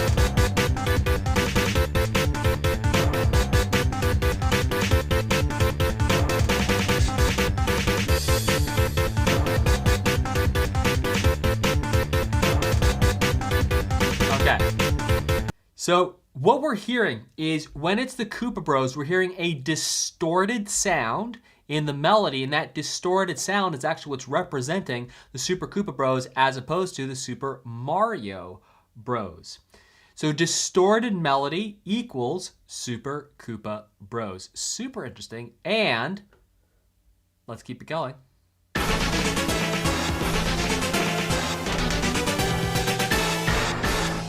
Oh, it's the Super Mario Bros. With Bowser as the protagonist. All right, that makes sense. I thought it was like we had like a Koopa with a red shell for Mario, a Koopa with a green shell for Luigi. They both had mustaches or something. I get it. So when it's from Bowser's perspective, we have the distorted sound, which makes sense because Bowser's all distorted. And if you haven't listened to the OST from Bowser's... What did we listen to, like, last week? I don't recall the name of it. It was Bowser's something. Fury. That's what it was. Bowser's Fury. You'll know there's some distortion in it. Let's keep it going.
By the way, I'm confident all you got it, but if you're a little slow like me and you looked at this name for about 30 seconds before you got it, zesty equals zesty, as in it tastes good.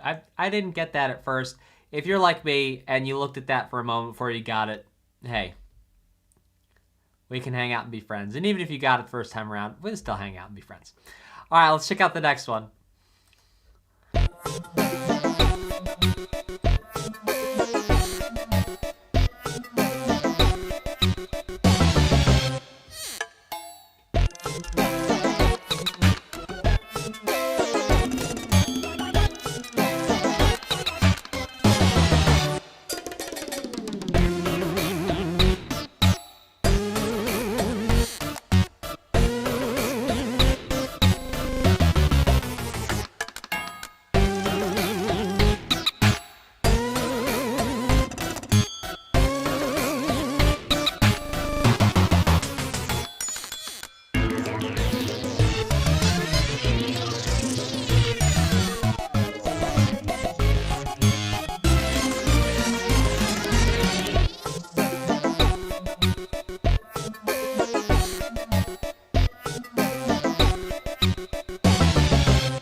Well, Ishmael, we could hear that there's a feeling of,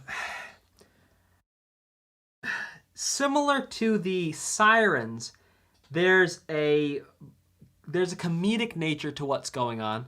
And it sounds to me like Ishmael here also has like this feeling of disorganization as well, or he's like super nutty. But either way, yeah. I-Snail. Oh, I-Snail instead of Ishnail. I-Snail. Again, because he's a snail. I-Snail. But the point is, that, yeah, there's this funkiness to what's going on here with this person. And what are we hearing? Well, we're hearing a lot of whole tones being used here. Whole tone scale. Yeah, real interesting stuff. Let's keep it going.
I don't even know what to do with this piece of music.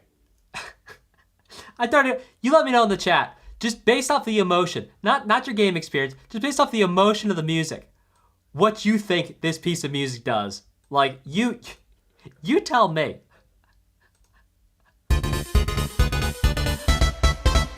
Oh.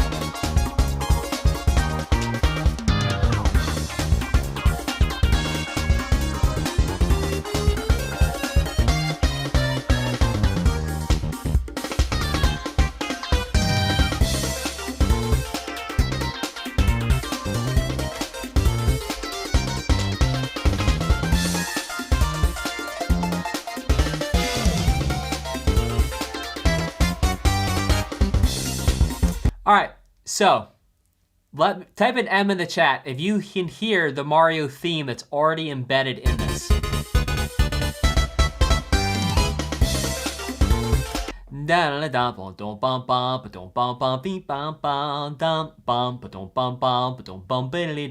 if that's your first time ever hearing it, type a 1 in the chat, because that's the first time you ever heard that and made that connection.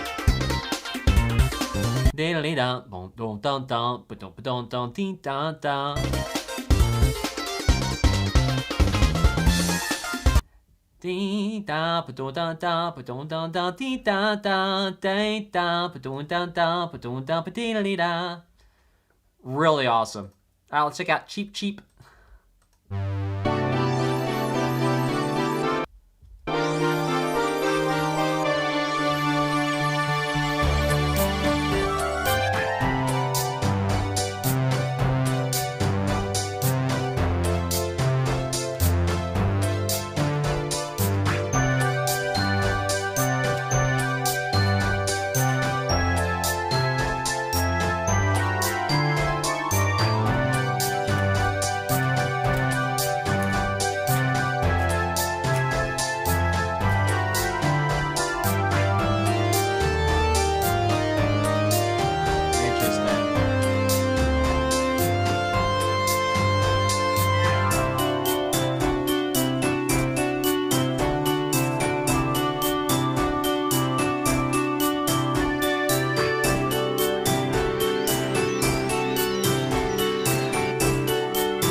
So we're hearing, again, this feeling of being in the Lydian, hanging out in C major with that F sharp, whether we were in the key of C or the key of G the whole time, we could go back and play that back. But this is a feeling of floating.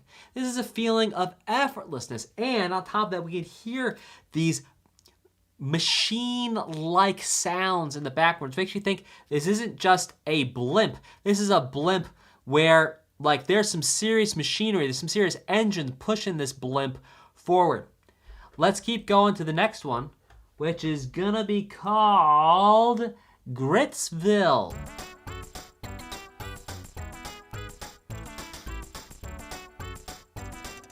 We're gonna turn it up. Here we go. There we go.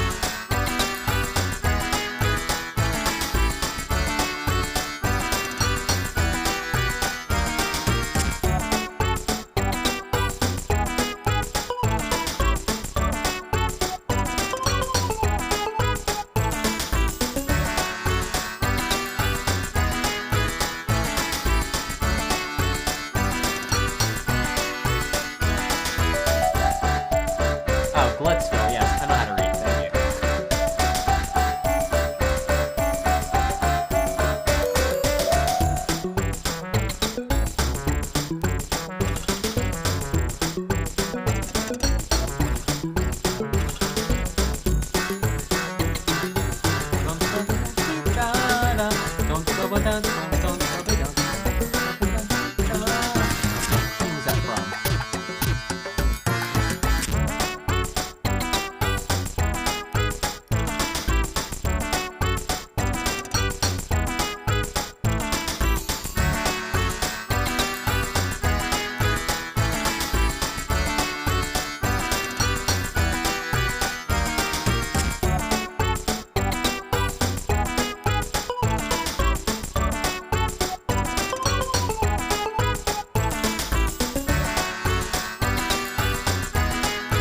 Did you hear that little Mario main theme reference in there?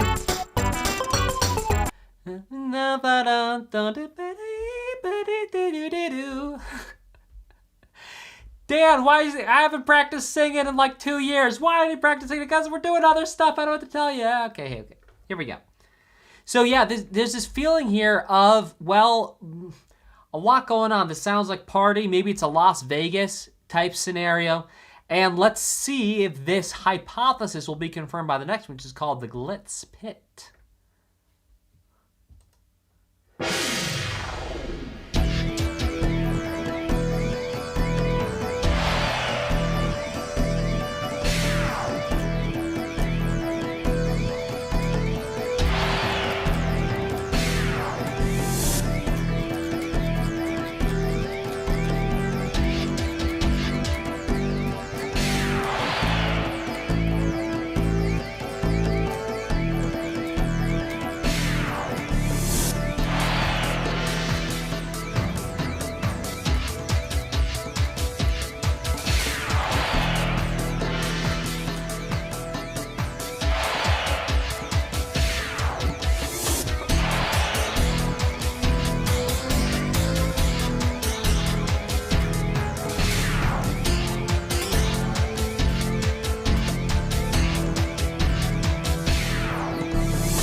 Well, this Glitz Pit sounds like, yes, you know, I can tell clearly it's an arena. You hear people screaming. But is the Glitz Pit like a desert type arena? And how big is it? Just like a little bit of sand, or is it like a big arena? If it's like big as in larger than what humans have built arenas. Like larger than a football stadium type arena, like big arena. Like you're in the arena, you can hardly see this. No sand. Interesting, because what's happening here in the music is a meme of desert music. We're hearing some that, if I told you this was for a desert theme and you closed your eyes and you didn't know anything about the game, you'd think this was for desert. Why? Well, because we got the ones to the flat two. We also have the...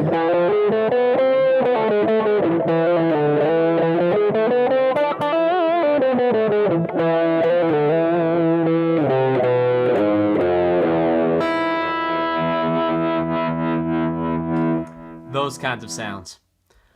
Interesting. Because this sounds like a desert, but it's not a desert. Let's keep it going to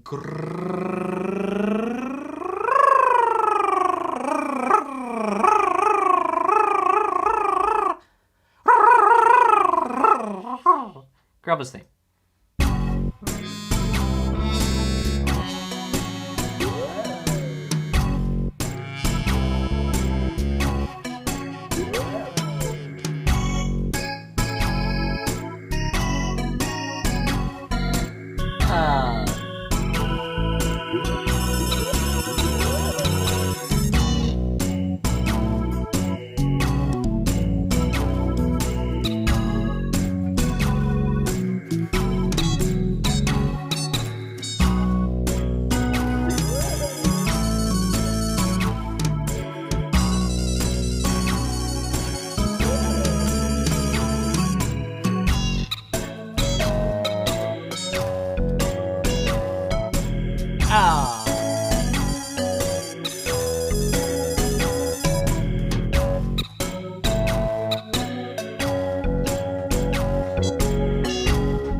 Well, that just sounded playful and a little mysterious, but I would say more sort of playful. That sounded to me like, if you're saying, well, were there major chords in there? There sure were. Not the only thing, but certainly contributing to the feeling of playfulness. Let's keep it going. Oh, not the bouncing. This is mysterious.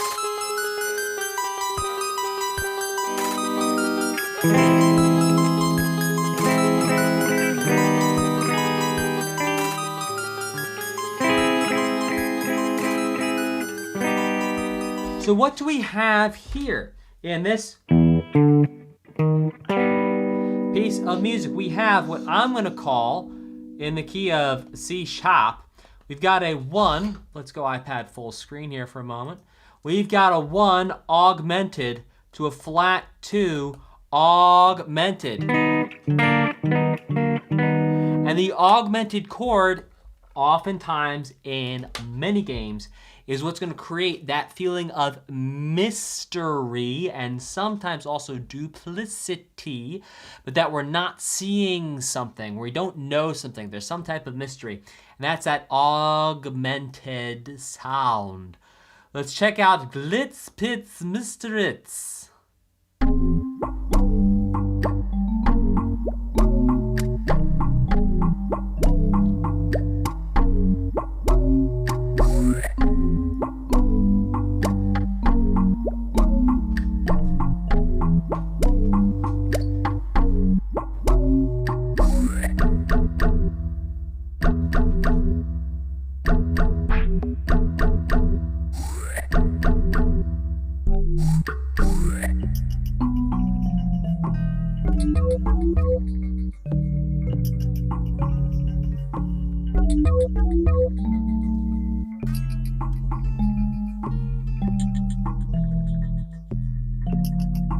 Whoa!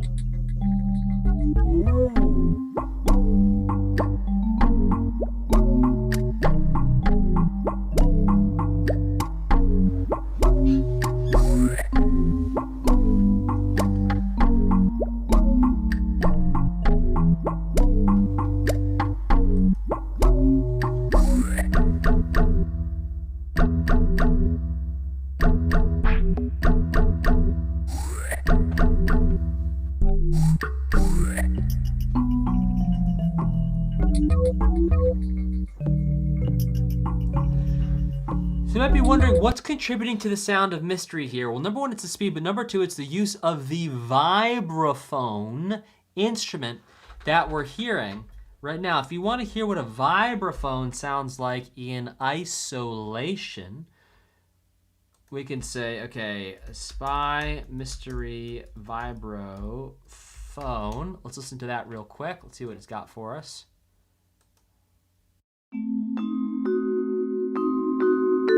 There it is. That's a vibraphone playing diminished chords there. But that's the sound of a vibraphone by itself, which creates that, that mysterious, mysterious sound. Like that too. Oh no! Who killed Mr. Jimmy? Was it the banker?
Now I want to figure out that riff real quick here.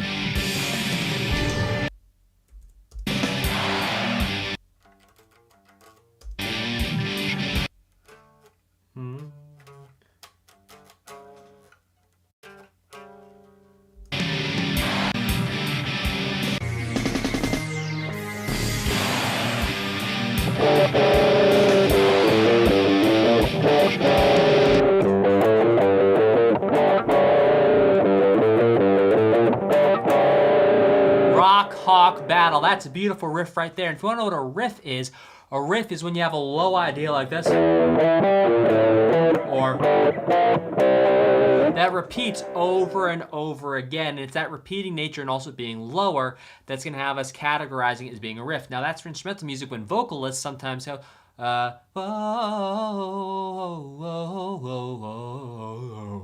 do something like that. That's also could be called riffing. So don't get them twisted. They're two separate things. That there be a I believe them bones I did. I'm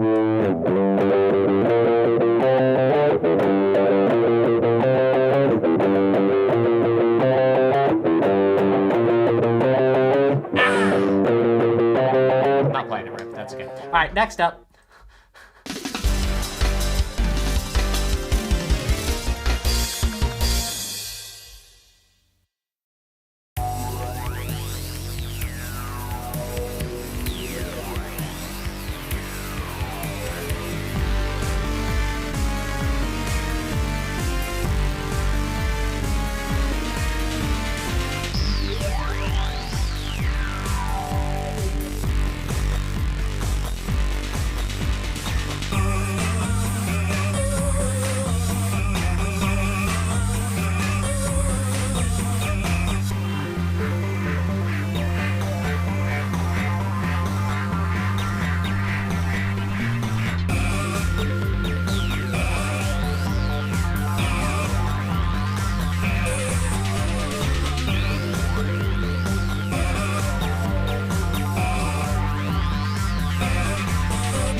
All right, we're gonna have fun with this one.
Yeah, fun.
All right, I'm gonna show you how we make that sound. You ready? I'm about to a degree, duplicate that sound. Watch what I'm gonna do. We have here a cable that was plugged into my guitar. Oh, it's not quite doing it. Let's give it some.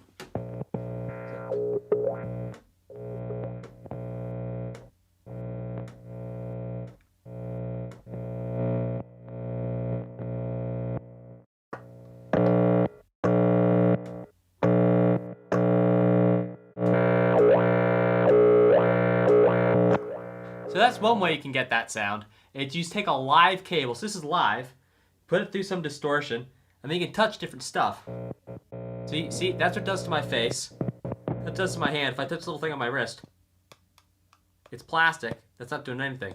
But if we touch metal, oh yeah. Anything metal we touch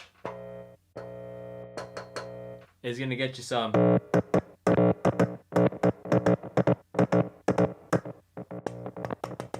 Some good sounds. All right, let's keep it going.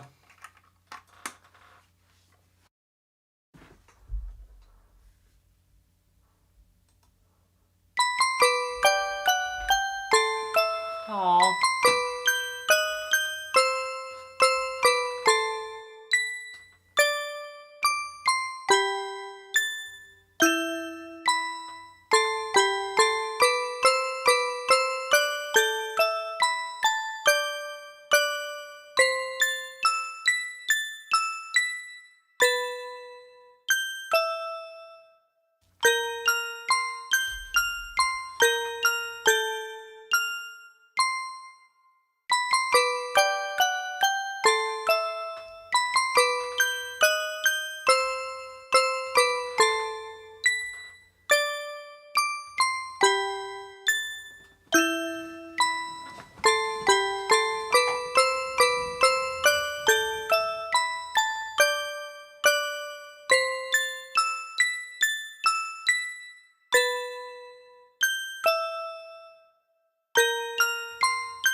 Absolutely gorgeous.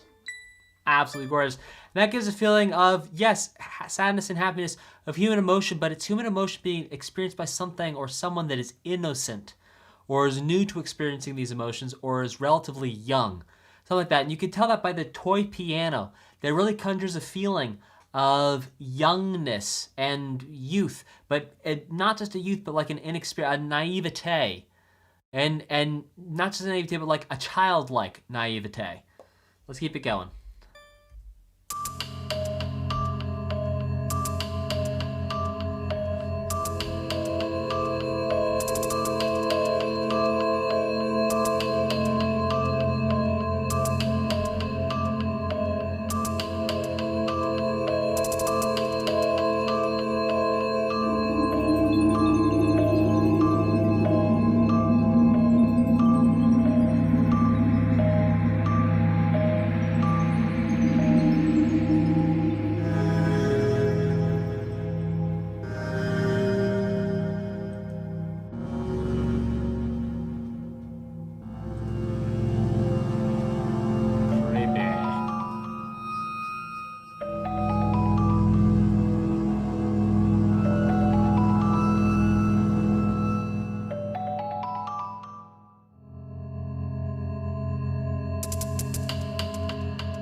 That's creepy. Let's check out the next one, which is called Twilight Town.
This is also creepy. I'm gonna go out on a limb and say that the creepy Twilight Trail, they call it I'm not gonna do it. All right, Twilight Town. Next we have Creepy Steeple. Let's go check that out and see how much more creepy this creepiness is gonna get.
Can I talk about the water phone?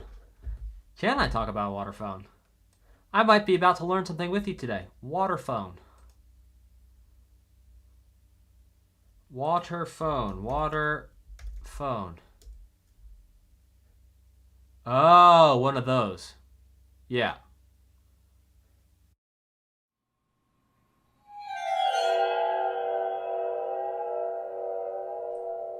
Yeah. So these sounds you're hearing I knew what it looked like. I knew what it sounded like. I did not know that this was called a water phone. What you're hearing right now, this is a water phone. And I want to show you how it's being played. This is super interesting here.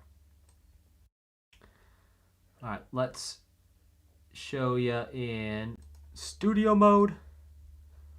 We're going to screen capture. Boom. Boom. Let's make that so you can see it.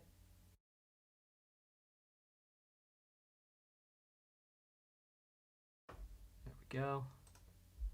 I'll just crop it in a little bit. All right, check this out. This is a water phone. Ladies and gentlemen, I present to you the water phone. Here we go.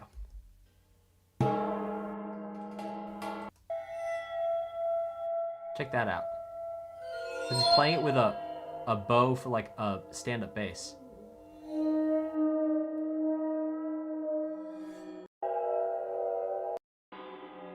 And striking it too.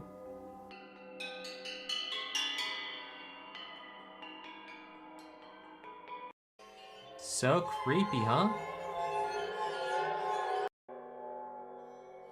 Where is the water? Oh, maybe it's in there. Maybe there's no water.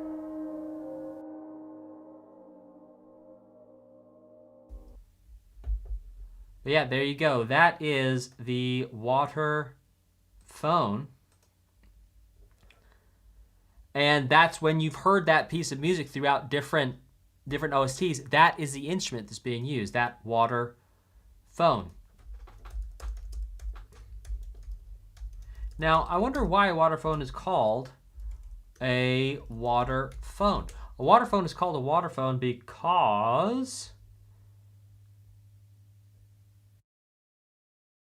yeah, it's an inharmonic instrument. Great. So the resonator can contain a small amount of water, giving it that sound. So like underneath those spiky bits, that sort of like plate area, that can actually have water inside of it to help create that sound. So that's why it's called the water phone. There you go. The more you know. Okay, here we go.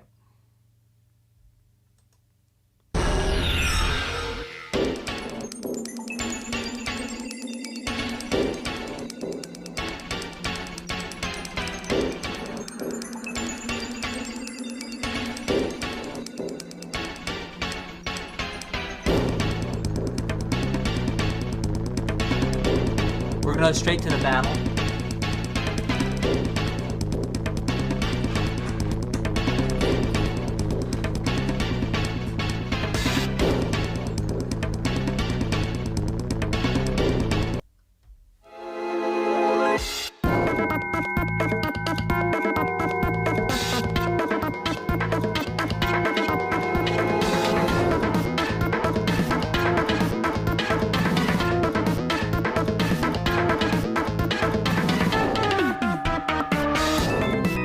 Circus.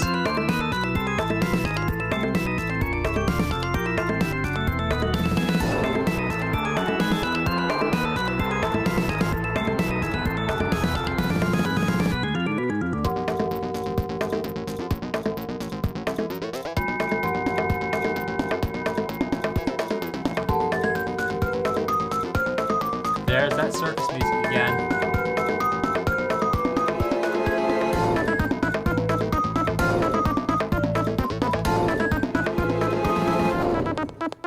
Oh!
Wow, what a piece of music. It's like an evil circus that you're having to fight. But it almost feels like you're helpless. It feels like it feels like you're tied up at an evil circus. Like there's nothing you can do, is what it sounds like to me there. Let's keep going with Super Koopa Bros.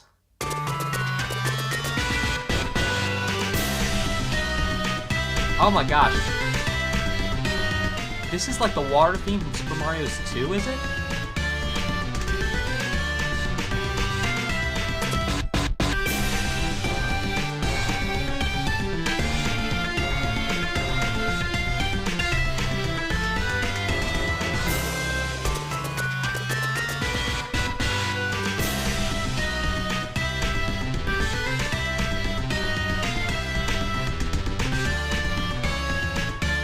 But again, from Bowser's perspective, the melody we're looking for there, that's that distorted sound there in the melody. Let's check out Whoa.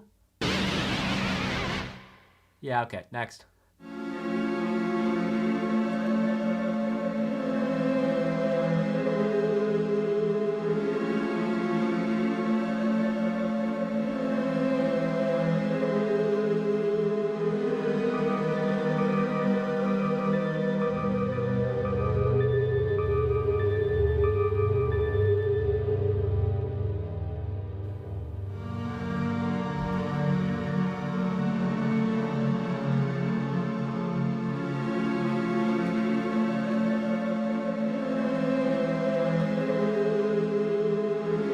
Yeah, theremin sound thing there.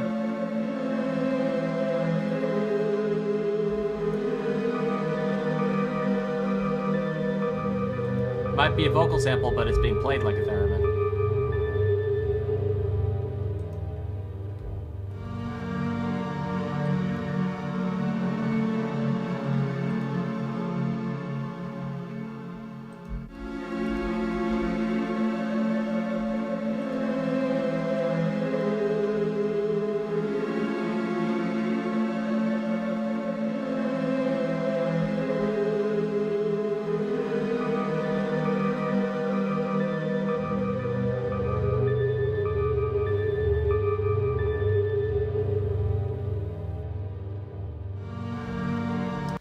Well, this sure does sound ghostly and even haunted. Let's keep it going to the next one.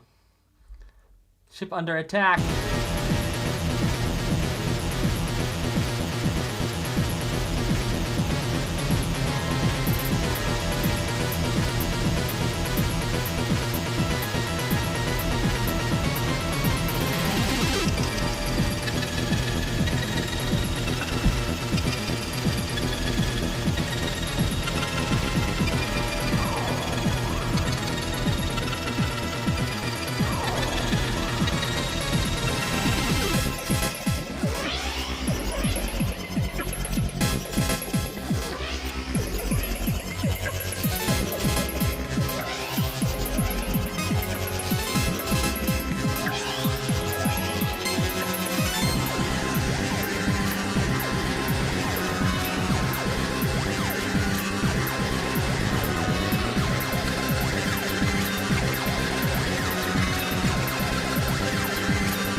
All right, so what's going on here is we're hearing those whole tones again giving us a feeling of uncertainty and mystery, and in this case, I'm gonna guess a ship under attack from mysterious ghosts. And yes, the Earthbound vibes do keep coming on this 1000-Year Door Paper Mario OST. Let's check out Keelhaul Key.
this seems like somewhere shrouded in mist. There's a mystery here. There's some, Keelhaul Key. Sounds like maybe a pirate cove situation, but like an old pirate cove, not like a new pirate cove.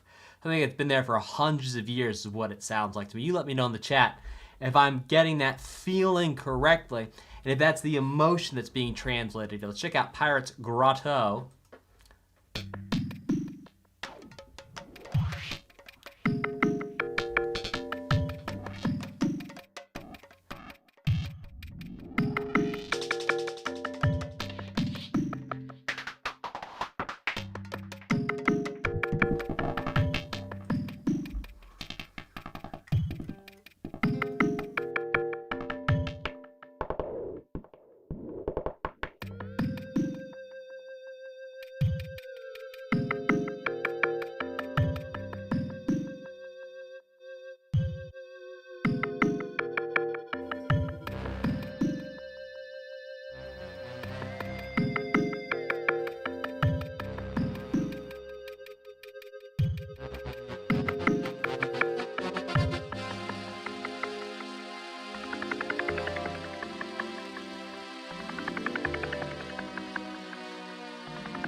Well, this feels like exploring, and the music right here is really taking a back seat to whatever action is going on. The music is staying out of the way. In fact, you can hear all the melodic elements are turned back quite a bit, which creates space for there to be intrigue, the space for the story to take precedent. And it's an interesting thing because a lot of times the music, you know, we've not really heard many atmospheric tracks in different Mario OSTs, but here, this one is relatively atmospheric compared to a lot of other Mario music. Let's check out Cortez's theme.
So what are we hearing in Cortez's theme and Cortez's battle? Well, we're hearing a threatening nature, something going on. We're hearing ideas like...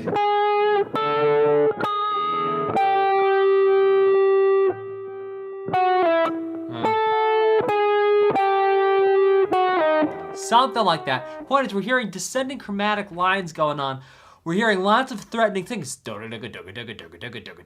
That's creating a feeling of threatening. Type a T in the chat if you get a threatening feeling of battle. But again, no duh, it's a battle, dude. However, if we compare these battle themes we're hearing now compared to the battle themes we heard at the start of the OST, it's very, very different. The battle themes at the start of the OST were kind of like fun hangout times where there really weren't any stakes. This now sounds like the stakes have been raised. The stakes couldn't be higher. Let's check out the next one. Enemy revealed. Oh my.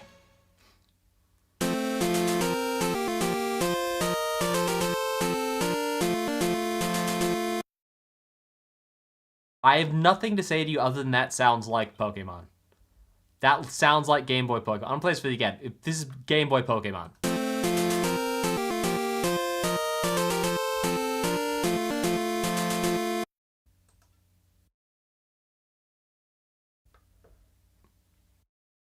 Oh, that's a Famicom disc jingle? That's funny.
Well, yeah, Black Skull. I'm gonna go out on a limb here and say that it's more than just a Black Skull. I'm guessing there's skeletons or bones. We're fighting some type of bones. Why do I say we're fighting some type of bones? Because there's that muted xylophone sound. That muted xylophone sound sounds like kind of a meme of skeletons that we'd be fighting. You let me know in the chat if I've got that correct. Are we fighting skeletons but not just a skull?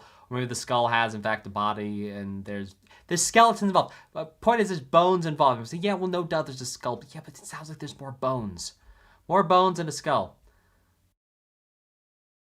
Type a 3 in the chat if there's bones that we're contending with. Or there's some type of bones. We're not fighting. Are there bones? Tell me there's bones.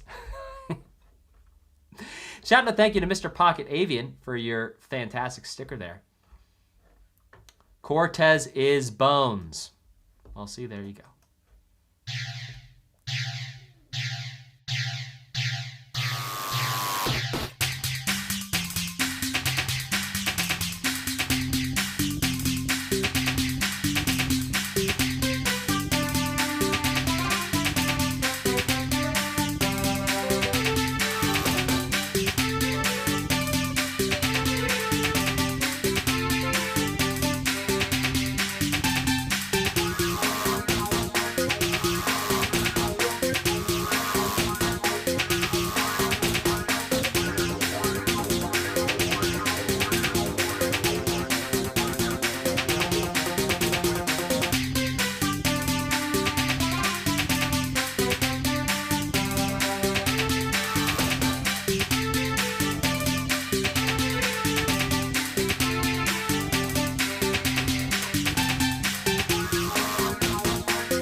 Now what's so cool is you can actually hear it sounds like a train sound. They actually make it sound like it is a train. Dan, I didn't need you to tell me that. You're a music teacher. Give me something more than that. I don't know. We've been live for how long here? We've been live for 3 hours and 19 minutes. So if I go a little brain dead on 1 or 2 explanations, that's why. We've been cooking here for a minute. We have about 35 tracks left in this OST. What's going to be super awesome now for these last 35 tracks is let me know your questions in the chat, and I'll answer your questions on music and what's going on in the music. And that'll give us both tons of value, rocking and rolling in this. So go ahead, ask me questions in the chat. We're going to start with XS Express.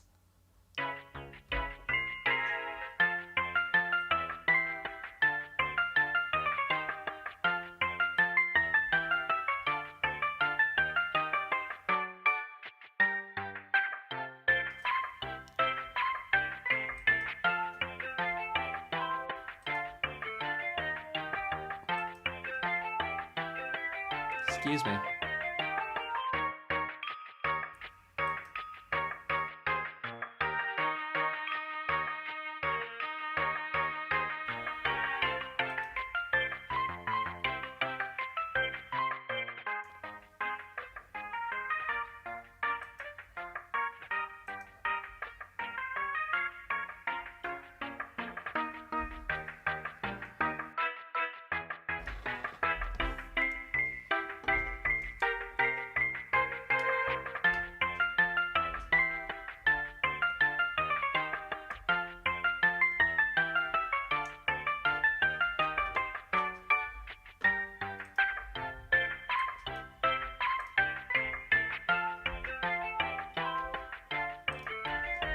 So right now, there are 2 channels. So if you think about the 2 headphones or 2 earbuds you're wearing, or if you have a phone, maybe there's 2 speakers. If you have a laptop, there's 2 speakers. There's 2 channels. There's a left channel and a right channel. And XS Express today, we're just hearing music coming through in the left channel, which means we'd call it mono. Like a monopod would be 1, or a monorail has 1 rail, right? Mono equals 1. Now, stereo is most of this OST where you hear music coming in both the left and the right channels. Now, here's what's interesting. This is the second time in this Paper Mario Thousand Year Door OST we've heard mono just come through the left channel. Typically, when we hear mono presented, it's split evenly between the left and right channels. That's typically the way we hear mono in a modern context. So it's an interesting choice that either for the export of this OST or for some technical reason, we're just getting the mono coming out of the left channel. We also heard this for one of Princess Peach's emails, which is one of the old Mario tunes. Let's check out Detective Pennington.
So we hear the vibraphone sound.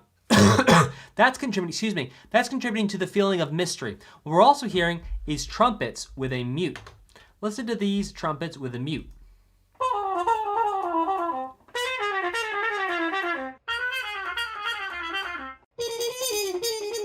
It's that one right there. Now you have different trumpets that have different shape mutes, and because they have different shape mutes, it's going to make the trumpet sound differently.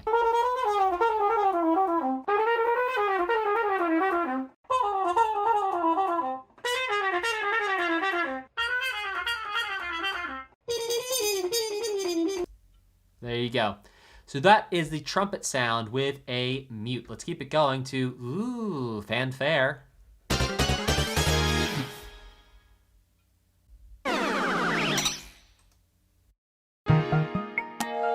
That ooh fanfare, that's like the sound in Super Mario Kart for the last lap.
Again, this gives a feeling of peacefulness, not a feeling of conflict, but a feeling of we're just hanging out, grooving, enjoying perhaps a dusk, perhaps a sunset just passed.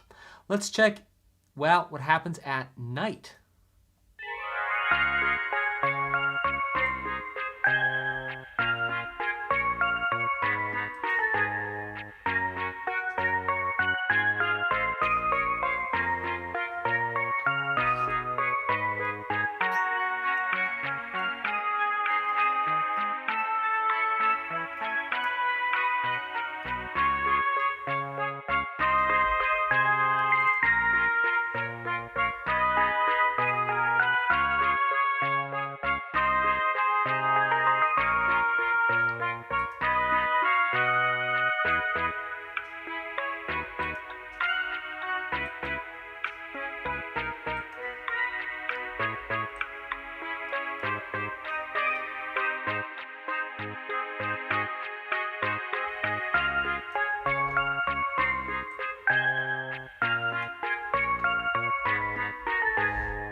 Oh, what a cool chord progression.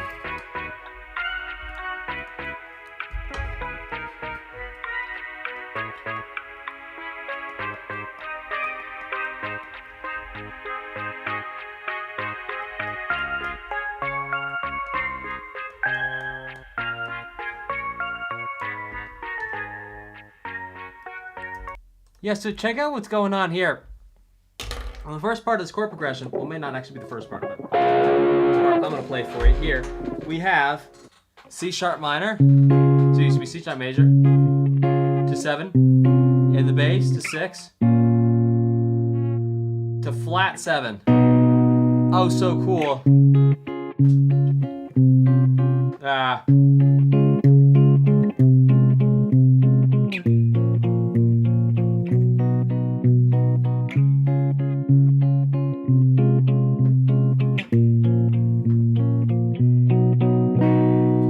Beautiful, beautiful chord progression, which gives us a feeling of here is safety, security, and here this is a little bit of adventure, as you'll know from the Pokemon soundtracks where that flat 7 brings in the feeling of that cool adventure vibe, and it's doing the same exact thing here in this Paper Mario Thousand Year Door soundtrack.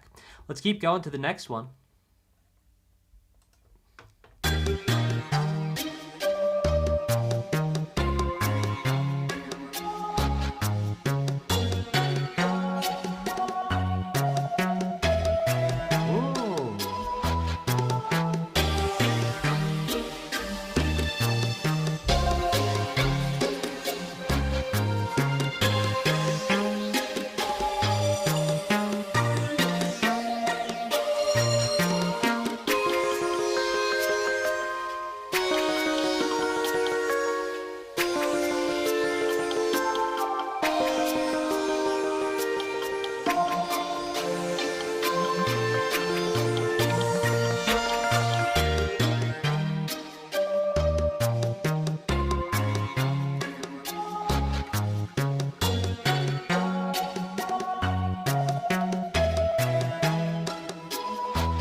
Absolutely gorgeous. Again, here a feeling of safety, a feeling of security. I don't know if there's any battle potential going on here, but to me, sounds like safety, exploration. We're moving from one place to the next.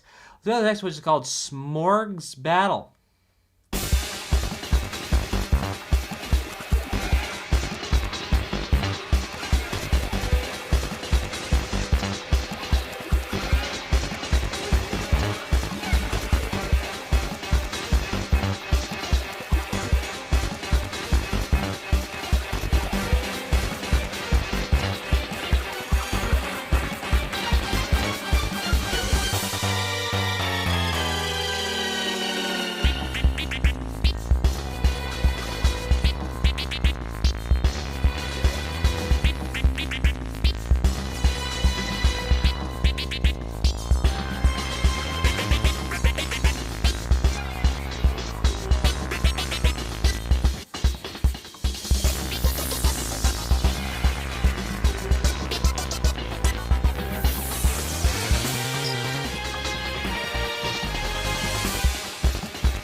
That this battle seems like it has two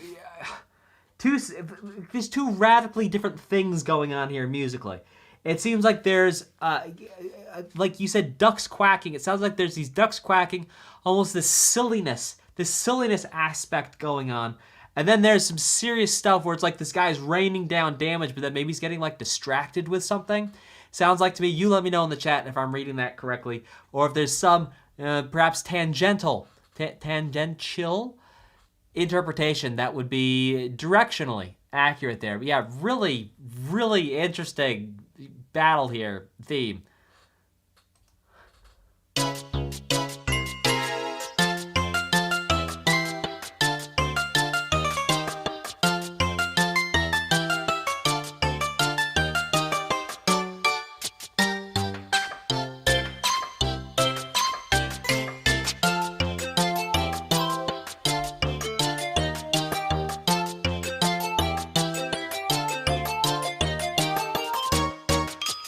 Now we got it in both ears, yep.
What I really want to do, before I talk about Poshley Heights, I want to listen to Poshley Sanctum and then talk about both the Poshley areas. Let's go check out Poshley Sanctum.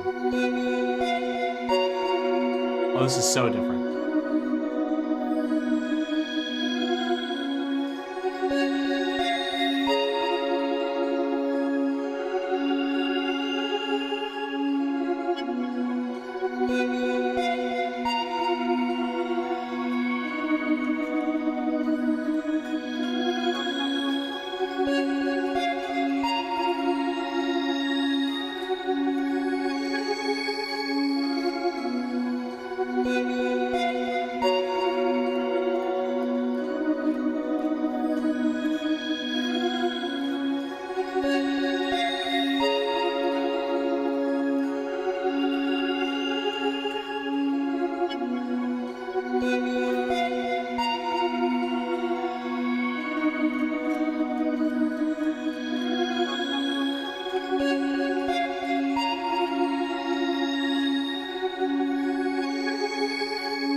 So that was like, as if it were, that was truly a Mixolydian, excuse me, that was truly a Lydian piece of music there. So we heard the melody Lydian, also the chords Lydian.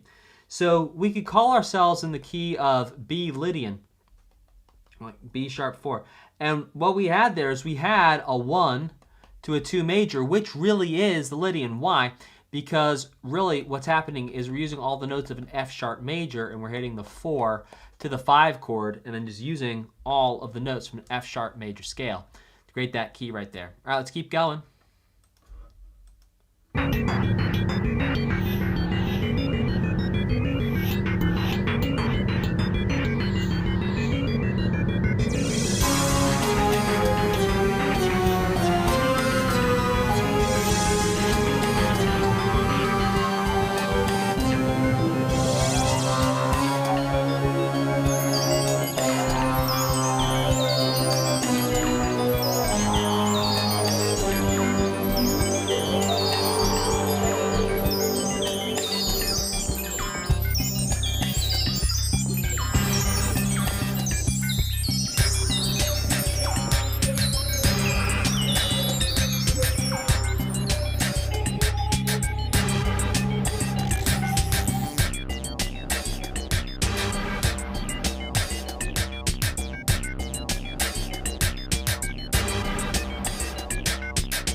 So every time we're hearing Grodus, we're getting that mother vibe of all those extra like tech sounds, the beeps and the boops going on in there, which would lead me to believe he's in fact the guy. I'm looking at the Paper Mario: The Thousand Year Door, like the artwork for whoever uploaded his OST, and there's some dude right next to Mario who looks like he's kind of got like this cape on, but maybe it's a beard under a cape with two little eyes, and then his, on top of his, it looks like his head is a machine thing. So I'm gonna guess that that's that guy right there.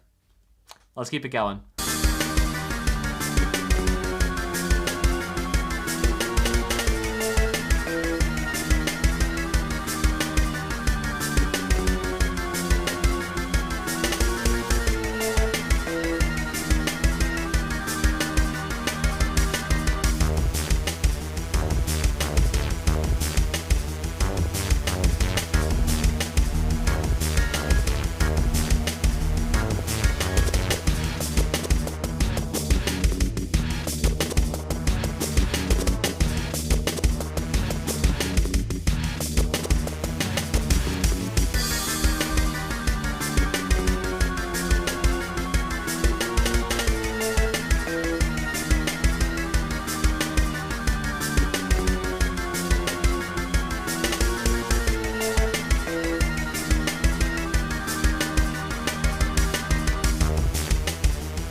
Man, Super Koopa Bros. So again, we're going to look at this from the perspective of Bowser being the protagonist.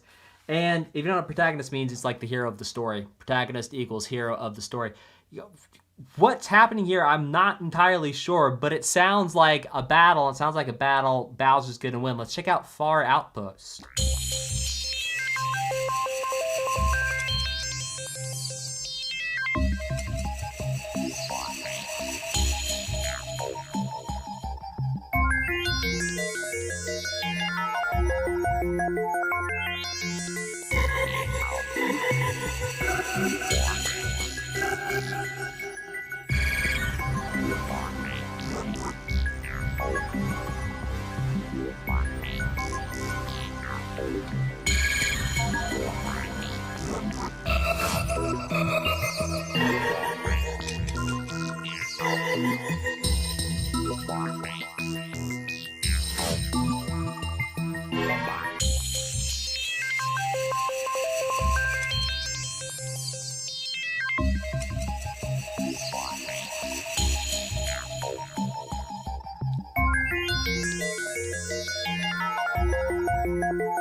I don't even know what's going on here.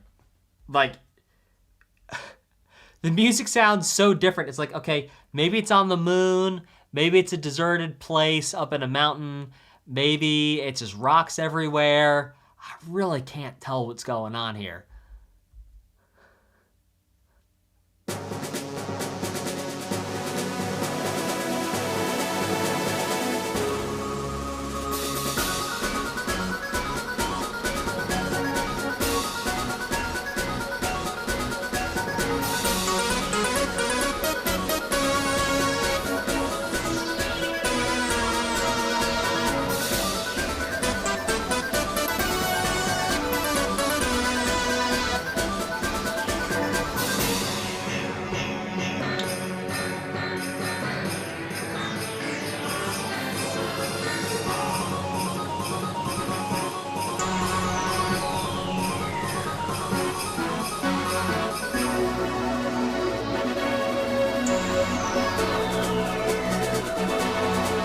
Four, 5,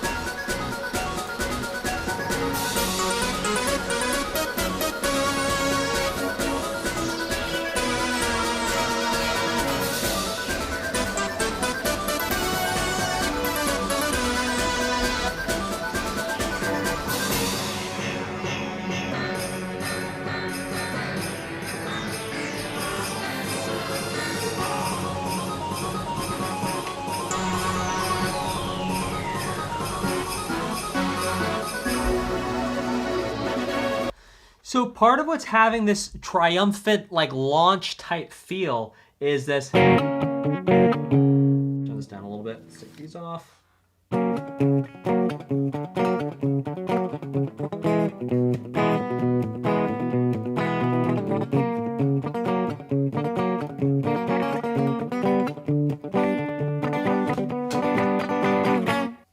We just lost the headphones. Let's get them back. Oh, we did it. All right. Let's keep it going to the next one.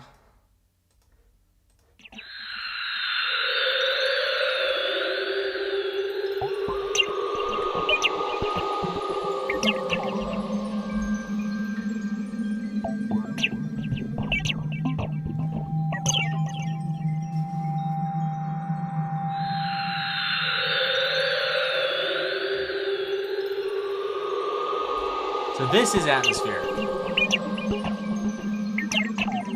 This is like Metroid or something.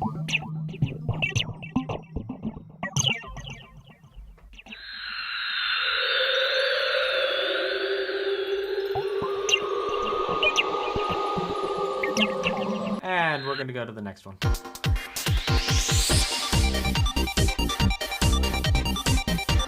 Oh!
What a great, like, dance tune going on here. Let's check out Palace of Shadow.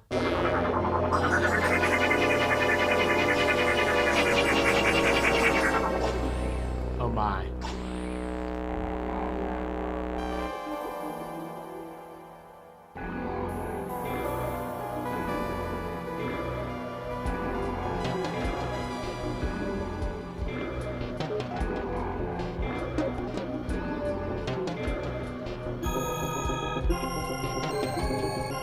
Ah! Oh, that Koji Kondo alert. Bee ba ba ba ba. That's a Super Mario World castle theme right there.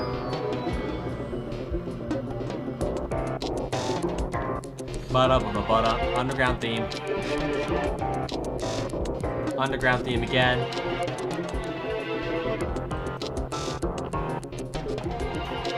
Original key.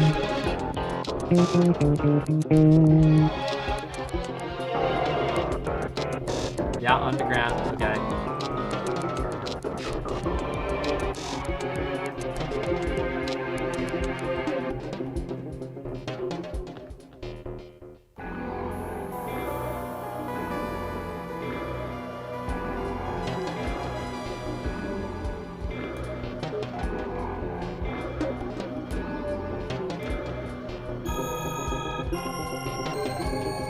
There it is.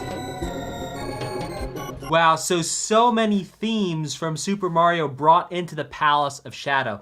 We're hearing the Koji Kondo ding dong ba dong dong dong ba dong dong dong ding dong dong version of the castle theme ding dong ba dong dong ba dong ding dong dong, which you hear in Super Mario World. In addition to that, we also heard the underground theme. Incredible. Let's keep it going to Riddle Tower.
Well, this piece of music sounds like something is seriously wrong or is about to go seriously wrong.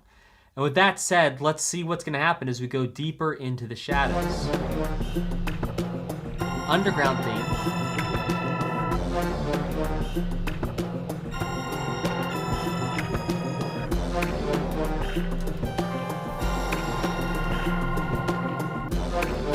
The key of F, not the key of C.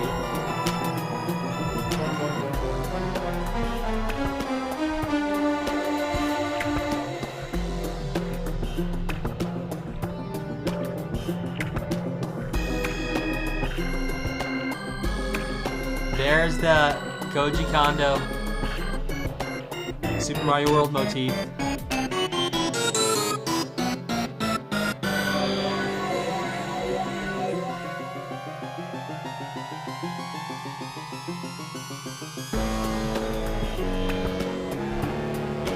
There it is.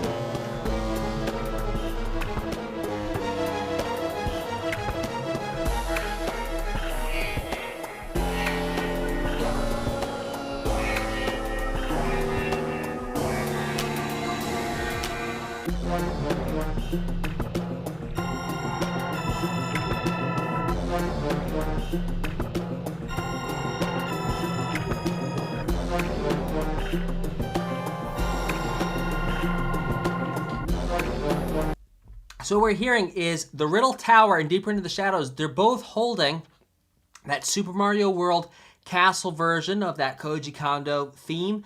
We're also from Super Mario World, and then we're also hearing the underground theme going all the way back to Super Mario Bros. 1, but brought back here at a whole nother level. And we got to hear what happens next, because what happens next is Grodus Battle. Let's check it out.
Wow, so Grodus Battle, we're hearing the height of this techno-influenced sound. Not techno the genre, but techno is in the beeps and the bloops of the technology. I gotta hear what happens next. This is Bowser Battle. Let's check it out.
So when I was saying, let's say it was like 3 hours ago, I was talking about how you have these different levels of emotion in a game. I was talking about at the work level, at the album level, so to speak. And at the work level, this is now the intensity that I was saying we were building up. Like 3 hours ago, I was like, man, I can tell this is going somewhere really cool. This is sounding like it's going to be not quite the height of intensity, but it's building up towards a peak of intensity. And considering we just faced 2 bosses in 2 pieces in a row, I have no idea what could possibly take this to the next level, other than to go click on the next one and see what's going on with this.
Alright, this sounds seriously threatening. I've got no idea who the Shadow Queen is, but she sounds like she's the real deal and thing we really should have been concerned about this time if we were going to be concerned about anything.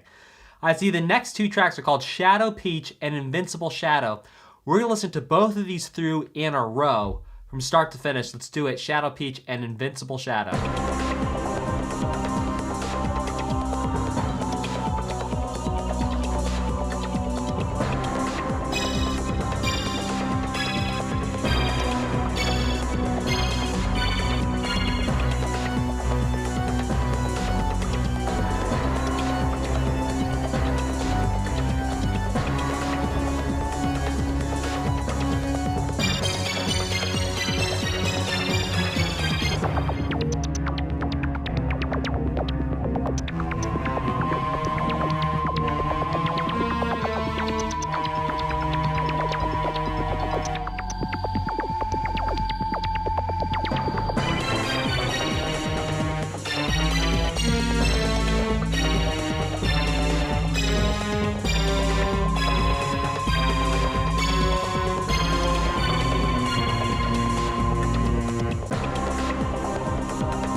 Wow, keep it going.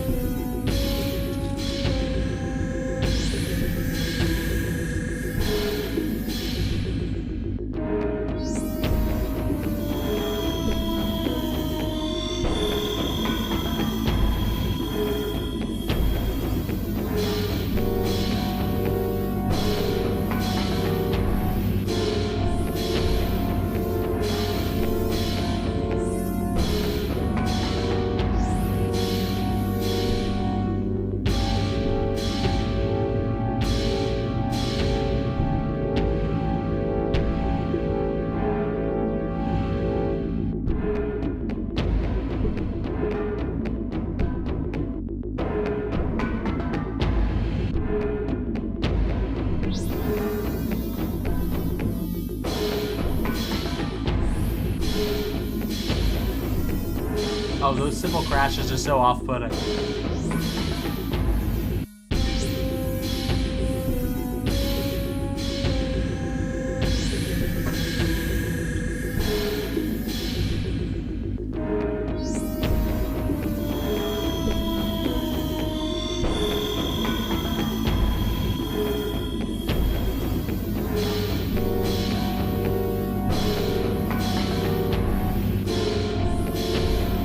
So part of what's making this scary is the unpredictability, at least at first, of where those cymbal crashes are coming in. That's actually throwing you off of where you might expect those cymbal crashes to be. They're not fully aligned to the grid with the rest of the music, and that actually gives you a feeling of getting caught off guard. So I'm gonna go ahead and guess that the Invincible Shadow Queen battle, she's got some moves that like are unexpected. You let me know in the chat if I'm reading that right. Let's go to the next one.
Wow, what an incredible piece of music. This is sounding like Mario is filled with determination.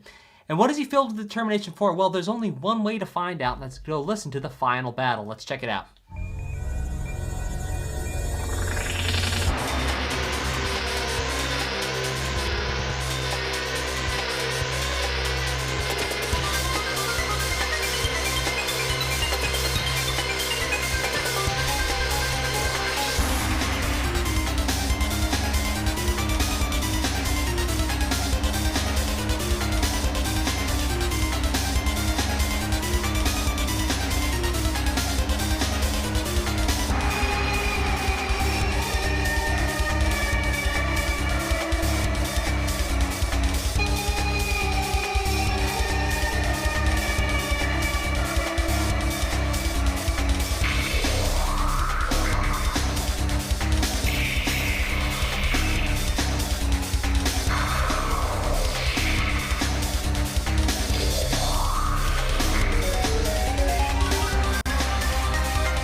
will tell you, I have never heard music like this in a Mario game in my life. I've not played that many Mario games. I've played a few. I've never heard anything like this. Now, I've listened to quite a few Mario OSTs at this point, and as well, I can honestly tell you, never heard music like this. This is insane. Just like from the buzzing sound, it's like a mosquito thing, like actually sounds like an evil bee, a wasp of some sort.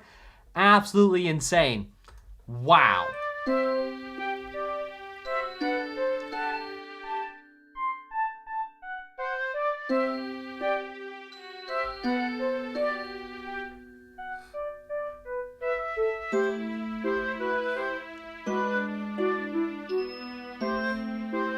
Now we're back to the 3-4 here to show Peach, the lady. 3, 1, 2, 3. Dainty.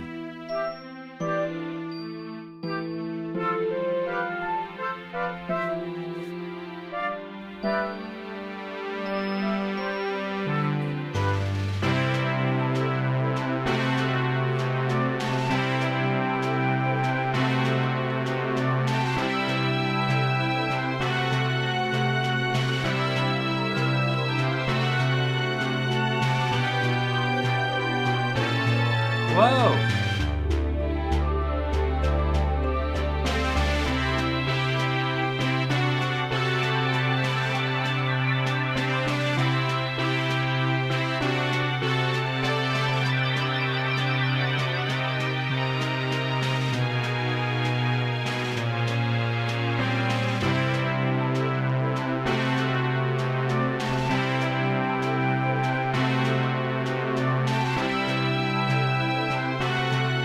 Again, we're hearing that 3-4, 1, 2, 2, ba, to show a lady indeed. Let's check out Return to Mushroom Kingdom.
Well, this sure feels like returning home, and surely nothing will ever go wrong again for Mario, Peach, and Luigi.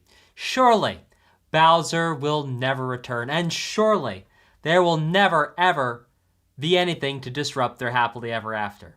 Let's check out Farewell Rogueport.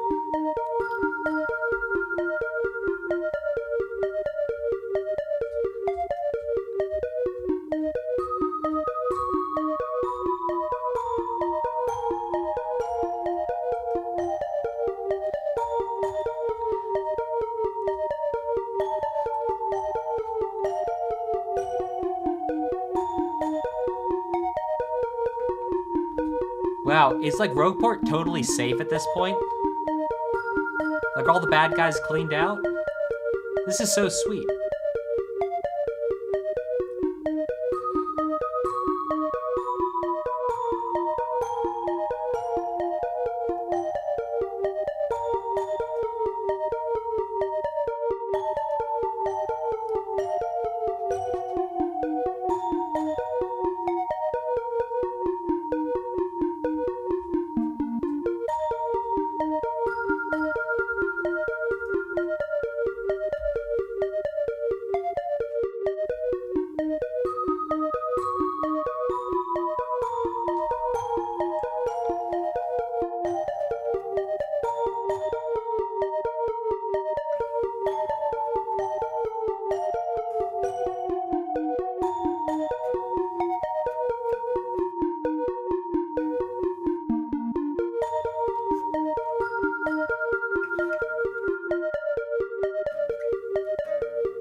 All right, so what's giving us this hopeful feeling in Rogueport Restored, or whatever it's called? Farewell Rogueport. That's literally made up a title for that.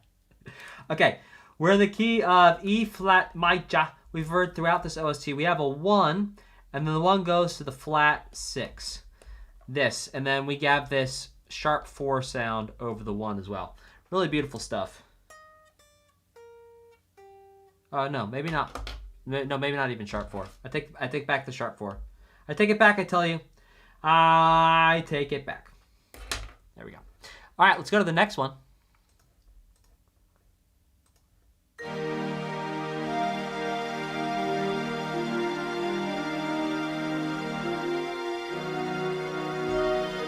that flat 6.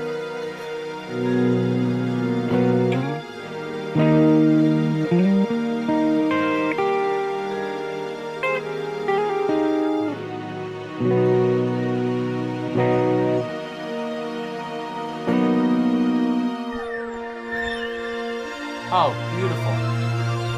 Beautiful. Oh my.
Whoa!